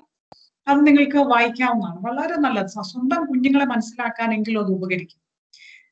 ഗാർഡനറുടെ സിദ്ധാന്തം പറയുന്നത് intelligence is not a single entity, it is combined of different qualities and attributes. So if a person can communicate well, നന്നായിട്ട് ഭാഷ ഉപയോഗിക്കാൻ പറ്റുമെങ്കിൽ he possess linguistic intelligence. ചിലർക്ക് കണക്കായിരിക്കും, അവർ logistic അത്തരം ഇന്റലിജൻസ് ആണ്, മാത്തമാറ്റിക്കൽ ഇന്റലിജൻസ്. ചിലര് നന്നായിട്ട് ഡാൻസ് കളിക്കും, ഹൈ ജമ്പ് ചാടും, അവരുടെ ശരീരം കൊണ്ട് അവർ പല അഭ്യാസങ്ങൾ കാണിക്കും. അത് ബുദ്ധിയുള്ളവർക്കേ പറ്റത്തുള്ളൂ. നമുക്കും പേര് കൊടുക്കാം ഹൈ ജമ്പ് ചാടാനായിട്ട്, അല്ലെ ലോങ് ജമ്പിന് നമുക്കും പേര് കൊടുക്കാം. നമ്മളും അവിടുന്ന് പാഞ്ഞു വന്ന് ചാടും, പക്ഷെ അപ്പുറത്ത് ചെന്ന് കിടക്കുമ്പോൾ തിരിച്ചു നോക്കുമ്പോഴായിരിക്കും വരയുടെ ചവിട്ടിയിട്ടായിരിക്കും ചാടിയത്, അല്ലെ വരയുടെ അപ്പുറത്തുനിന്നായിരിക്കും ചാടിയത്. No, it's not always possible. നമ്മൾ ഹൈ ജമ്പ് ചാടിയാൽ എങ്ങനെ ഇരിക്കാം, സ്റ്റിക്കും കൊണ്ട് നമ്മൾ അപ്പുറത്ത് കിടക്കും അല്ലേ? So it requires certain level of cognition, no doubt. All activities are regulated by intellectual potentialities. അതുകൊണ്ടാണ് ഏതൊരു വ്യക്തിയും നമ്മൾ ആദരിക്കണം എന്ന് പറയുന്നത്. നേരത്തെ പറഞ്ഞല്ലോ ക്ലീനിങ് ദ ഹോം, എത്ര നിസ്സാരമായ ഒരു ജോലിയാണ് ക്ലീനിങ് ദ ഹോം എന്ന് പറയുന്നത്. പക്ഷേ കൃത്യമായ സ്പേഷ്യൽ ഇന്റലിജൻസ് ഉള്ള ഒരു വ്യക്തി ഹോം ക്ലീൻ ചെയ്താൽ അടുക്കും ചിട്ടയോടും കൂടി കാര്യങ്ങൾ ഇരിക്കും. അവിടെയാണ് ചെയർ വരേണ്ടത്, ഇവിടെയാണ് ബുക്ക് ഇരിക്കേണ്ടത്, ഇവിടെ അത് വെക്കണം, ഇവിടെ ടേബിൾ വരണം. ഇതൊക്കെ സ്പേഷ്യൽ ഇന്റലിജൻസ് ഉള്ള വ്യക്തിക്ക് മാത്രമാണ് പറ്റുക. അപ്പൊ ക്ലീനിങ് ദ ഹോം എന്ന് പറഞ്ഞാൽ that is an intellectual, that should be an intellectual activity. അങ്ങനെ നോക്കിയാൽ ഓരോ ജോലികൾ ചെയ്യുന്ന ഓരോരുത്തരെയും, നമ്മൾ കൂലിപ്പണിക്കാരായിട്ടുള്ള ആൾക്കാർക്ക് വീടുകളിൽ ചെയ്യുന്ന അല്ലെ റോഡിൽ ചെയ്യുന്ന ജോലി ചെയ്താൽ പോലും the way the strategies they adopt to make it easier, that is from their cognition. Of course it is related to their experience too. അപ്പം അടിസ്ഥാനപരമായിട്ട് എല്ലാ കാര്യങ്ങളെയും നിയന്ത്രിക്കുന്നതാണ് കോഗ്നിഷൻ. അങ്ങനെ നോക്കുമ്പോൾ ഒന്ന് ചിന്തിച്ചു നോക്കി, നമ്മൾ പറയാണ് നമുക്ക് സ്നേഹം, ഇഷ്ടം എന്നൊക്കെ പറയുമല്ലോ, അത് പ്യൂർ ഇമോഷണൽ ആയിട്ടുള്ള ആസ്പെക്റ്റ് ആണ്. എന്തുകൊണ്ടാണ് നമുക്ക് എല്ലാവരെയും ഇഷ്ടപ്പെടാൻ പറ്റാത്തത്? എന്തുകൊണ്ടാണ് ഒരിക്കൽ ഇഷ്ടപ്പെട്ടെന്ന് തോന്നിയ ആളെ പിന്നീട് നമ്മൾ ഇഷ്ടപ്പെടാതെ പോകുന്നത്? എന്തുകൊണ്ടാണ് നാം ഇഷ്ടപ്പെടണമെന്ന് ആഗ്രഹിക്കുന്ന വ്യക്തിയിൽ നിന്ന് നാം മറ്റു പലതും പ്രതീക്ഷിക്കുന്നത്? Because all these are closely related to thinking process.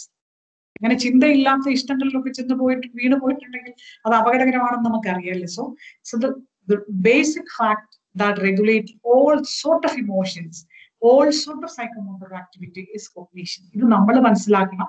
ഇത് നമ്മുടെ ക്ലാസ്സിലെ കുട്ടികൾക്ക് കൊടുക്കണം. അതായത് നല്ല ചിന്തയുണ്ടെങ്കിൽ, നല്ല ചിന്തകൾ ഉണ്ടെങ്കിൽ ബാക്കി എന്തും സാധ്യമാണ്. നല്ല ചിന്തകൾ ഉള്ളവർക്ക് സ്നേഹം ഉണ്ടാകും, നല്ല ചിന്തകൾ ഉള്ളവരിൽ ഇഷ്ടങ്ങൾ ഉണ്ടാകും, നല്ല ചിന്തകൾ ഉള്ളവരിൽ നല്ല ഇമോഷൻസ് ഉണ്ടാവും, നല്ല ചിന്തകൾ ഉള്ളവർക്ക് നല്ല പ്രവർത്തനങ്ങൾ ചെയ്യാൻ പറ്റും.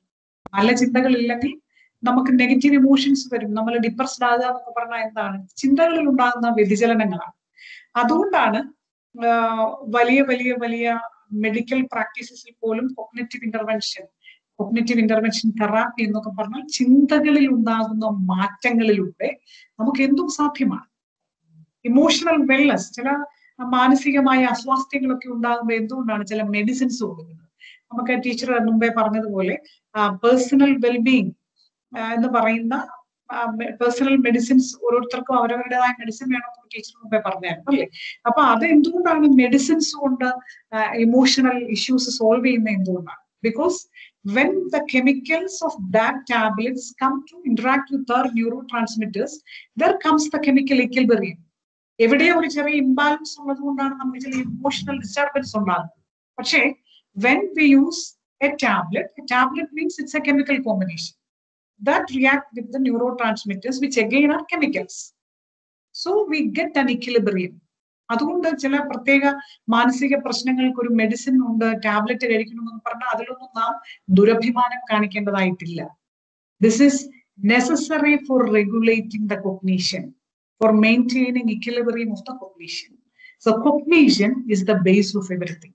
Ultimately, the goal of teaching is to impart the right cognitive behavior, right cognition among the students.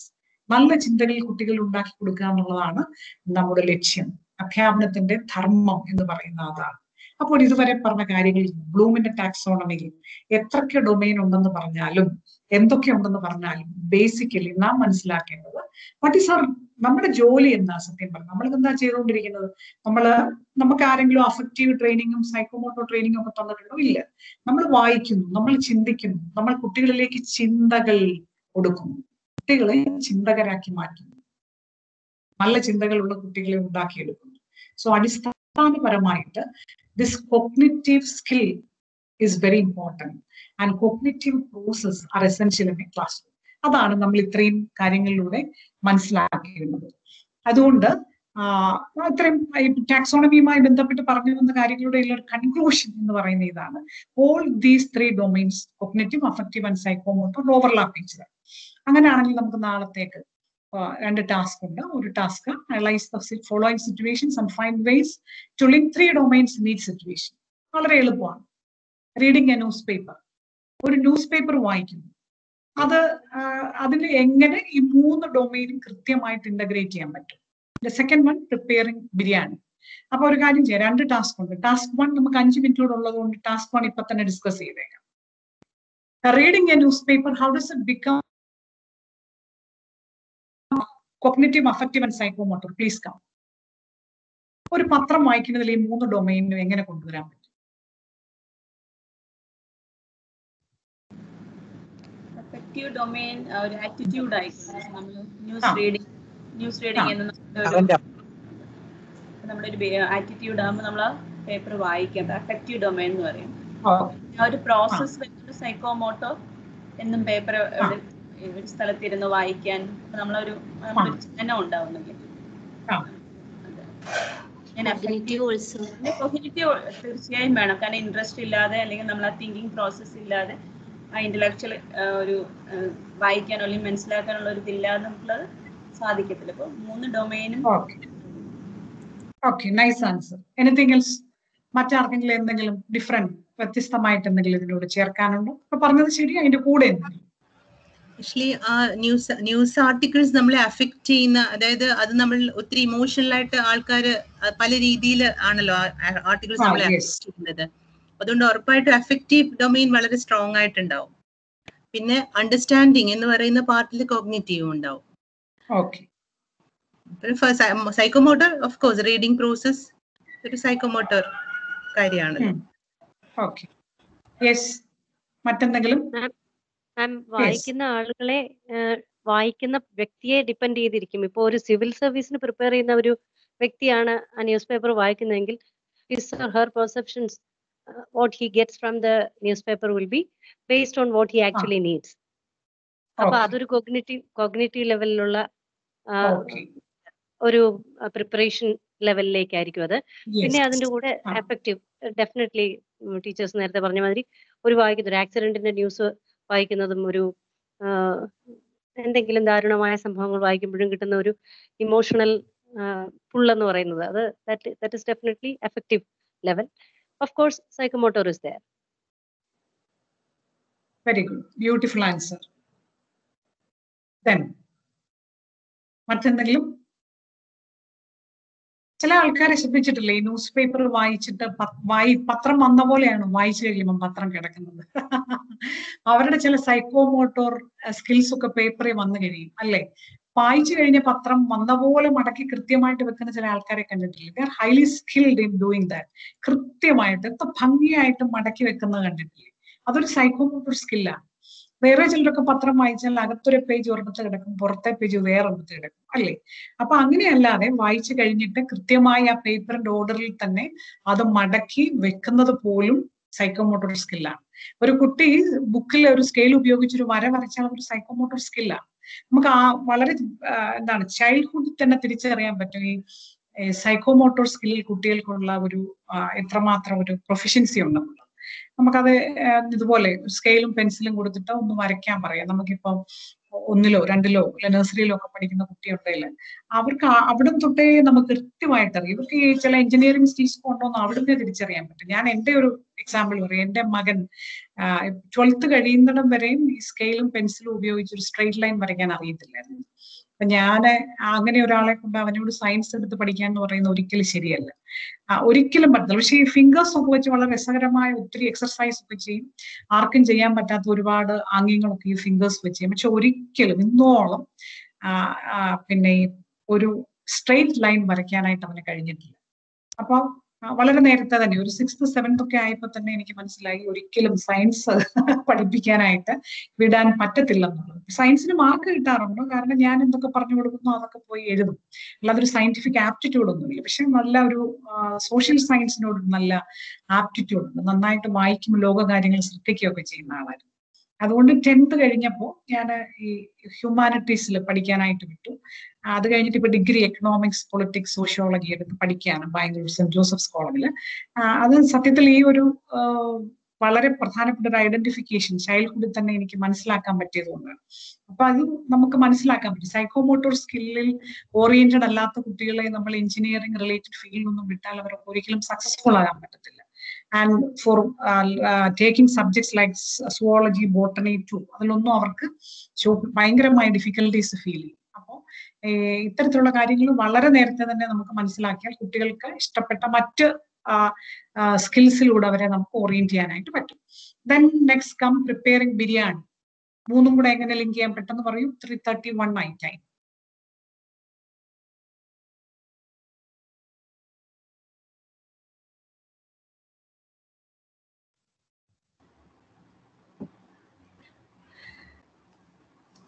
മൂന്ന് സ്കിൽസും ഉണ്ടല്ലോ മാം ഇതിനകത്തും. കാരണം ഒരു റെസിപ്പി എന്ന് പറയുന്നത് അത് ഇപ്പൊ നമ്മൾ അഡാപ്റ്റ് ചെയ്യല്ല. നമ്മളൊരു കാര്യം വായിച്ച് ചെയ്താലും കണ്ടു ചെയ്താലും will be putting something hours into that. അപ്പൊ അതിനകത്ത് ഒരു കോഗ്നിറ്റീവ് പാർട്ട് ഉണ്ട്. പിന്നെ പ്രിപ്പയർ ചെയ്യുന്നത് നമ്മുടെ ഫാമിലിക്ക് വേണ്ടിയാണ് എന്ന് വെച്ചാൽ സെർവിങ് എന്ന് പറയുന്നത് ഇറ്റ്സെൽഫ് ഈസ് ആൻ എക്സ്പീരിയൻസ്. അപ്പൊ അതുകൊണ്ട് ആ ഒരു എഫക്റ്റീവ് പാർട്ട്, ആ ബിരിയാണി അത് ഒരു അഗെയിൻ അത് ഹോട്ടലിൽ പ്രിപ്പയർ ചെയ്യുന്ന ആളുടെ എഫക്റ്റീവ് ലെവലും വീട്ടില് മക്കൾക്ക് പ്രിപ്പയർ ചെയ്യുന്ന അമ്മയുടെ ലെവലും രണ്ടും ഡിഫറെന്റ് ആയിരിക്കും. പക്ഷെ എനിക്ക് തോന്നുന്നു there will be some sort of a feeling associated with the process. അപ്പൊ എഫക്റ്റീവും ഉണ്ട്. പിന്നെ സൈക്കോമോട്ടോർ ഓഫ് കോഴ്സ് അതൊരു ഫിസിക്കൽ കാര്യമാണല്ലോ. Okay, very good, very good. So it is a combination of cognitive plus affective plus psychomotor. എത്ര പേർക്ക് കൊടുക്കേണ്ട ബിരിയാണിക്ക് എത്ര അളവ് അരി വേണം, എത്ര അളവ് മീറ്റ് വേണം, എത്ര മസാല വേണം എന്നുള്ളത് പൂർണ്ണമായിട്ടും ഒരു കോഗ്നിറ്റീവ് ആക്ടിവിറ്റിയാണ്. അതുകൊണ്ട് ദയവായി മനസ്സിലാക്കുക, അടുക്കളയിൽ ജോലി ചെയ്യുന്ന നമ്മുടെ പ്രിയപ്പെട്ട അമ്മമാർ, നമ്മൾ ഇവിടെ ഇരിക്കുന്ന സ്ത്രീകളൊക്കെ ഒരുപാട് ജോലി ചെയ്യുന്നവരാണ്. ഇതൊന്നും അല്ലാതെയുള്ള കുറെ പറയുന്ന വലിയ വലിയ ഡിഗ്രി സർട്ടിഫിക്കറ്റ്സ് ഒന്നും ഇല്ലാത്ത പ്രിയപ്പെട്ട അമ്മമാർക്കുള്ള കോഗ്നീഷന്റെ 4/1 കോഗ്നീഷൻ നമുക്കില്ല എന്ന് വിചാരിക്കുന്ന ആളാണ്. കാരണം എത്ര കൃത്യമായിട്ടാണ്, ഇത്ര പേർക്ക് വേണമെങ്കിൽ ഇത്ര പേർ, അത് ഏത് പാത്രത്തിൽ വെക്കണം, അതെല്ലാം കഴിഞ്ഞ് എങ്ങനെ വരുമെന്നുള്ള വിഷ്വലൈസേഷൻ ഉള്ളത് കൊണ്ടാണ് അതിന്റെ പല കാര്യങ്ങൾ അവർ അങ്ങനെ ചെയ്യുന്നത്. അതുപോലെ തന്നെ ദെൻ സൈക്കോമോട്ടോർ സ്കിൽസ് എന്തൊക്കെയാണ്? ഒരു സാധനം, ഒരു കറി, ഒരു സാധനമൊക്കെ ചെയ്യാനായിട്ട് എടുക്കുന്ന വെജിറ്റബിൾസും അതിനെടുക്കുന്ന ഒരു സാധനങ്ങൾ അരിയുന്നതിന്റെ ഒരു നേച്ചർ പോലും സൈക്കോമോട്ടോർ സ്കില്ലാണ്. ചിലർ അരിയുന്നത് കണ്ടാൽ എന്തൊരു നല്ല ഭംഗിയാണ്, ചിലർ അതെല്ലാം അങ്ങോട്ട് വലിച്ച് അരിയാലും റെഡിയാക്കിയതും അല്ലേ. അപ്പം ഇതിൻ്റെ അകത്തെല്ലാം വരുന്നുണ്ട് സൈക്കോമോട്ടോർ സ്കിൽസ് എന്ന് പറയുന്നത്. സൈക്കോമോട്ടോർ സ്കില്ല് വേണ്ടത്ര ഇല്ലാതെ വന്നു കഴിഞ്ഞാൽ ഉണ്ടായി വരുന്ന സാധനത്തിന്റെ പ്രോഡക്റ്റിന് അതിൻ്റെതായിട്ടുള്ള ഭംഗി കാണത്തില്ല. So all activities are integration of cognitive, affective and psychomotor domain. So prepare a question from your discipline which integrates 3 domains. നമ്മുടെ സബ്ജക്റ്റിലെ ഏതെങ്കിലും ഒരു ക്വസ്റ്റ്യൻ എടുത്താൽ എങ്ങനെയാണ് ഈ മൂന്നും വരുന്നത്? സിമ്പിൾ ടാസ്ക് ആണ്, അത് ഒന്നും ചെയ്യുക എന്നുള്ളതാണ്. So the discussion is over. The conclusion is that Bloom, when we analyze the Bloom's taxonomy and the different domains, the most important thing is that though there are different domains, all domains are centered around the cognitive domain, and the cognitive skill development is the most important duty of the teacher. Cognitive skill development helps for developing higher order thinking skills, and if a person think properly, naturally the behavior will be good, the life will be successful. So all teaching process, all learning process should be oriented towards appropriate thinking process. That is the summary of today's session. If you have any doubts, you can ask now.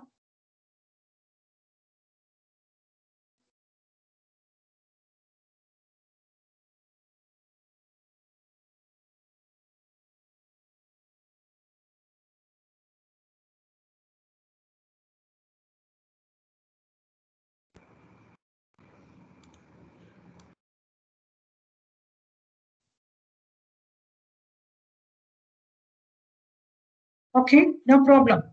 എല്ലാം appropriate cognition എല്ലാം നടന്നു കഴിഞ്ഞു. അങ്ങനെയാണ് ഇനി 2 വാക്ക് affective ഡൊമൈനിൽ നിന്ന് 2 വാക്ക് നന്ദി പറഞ്ഞു കഴിഞ്ഞാൽ കഴിഞ്ഞു അല്ലേ?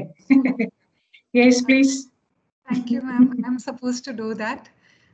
Yeah. Thank you so much for this very thought-provoking talk. I'm sure I speak on behalf of everyone when I say it was truly thought-provoking, because we all probably would, there are so many takeaways, and we all probably would actually pay more attention to the activities we do and see into which domain it falls. So thank you once again. A gentle reminder for all our participants to fill the feedback form. I think there was a technical glitch, but as soon as that's sorted out, please do fill in the feedback form. And we look forward to seeing you tomorrow for another very enlightening session. Okay, thank you. We'll see you tomorrow. Bye. Thank you.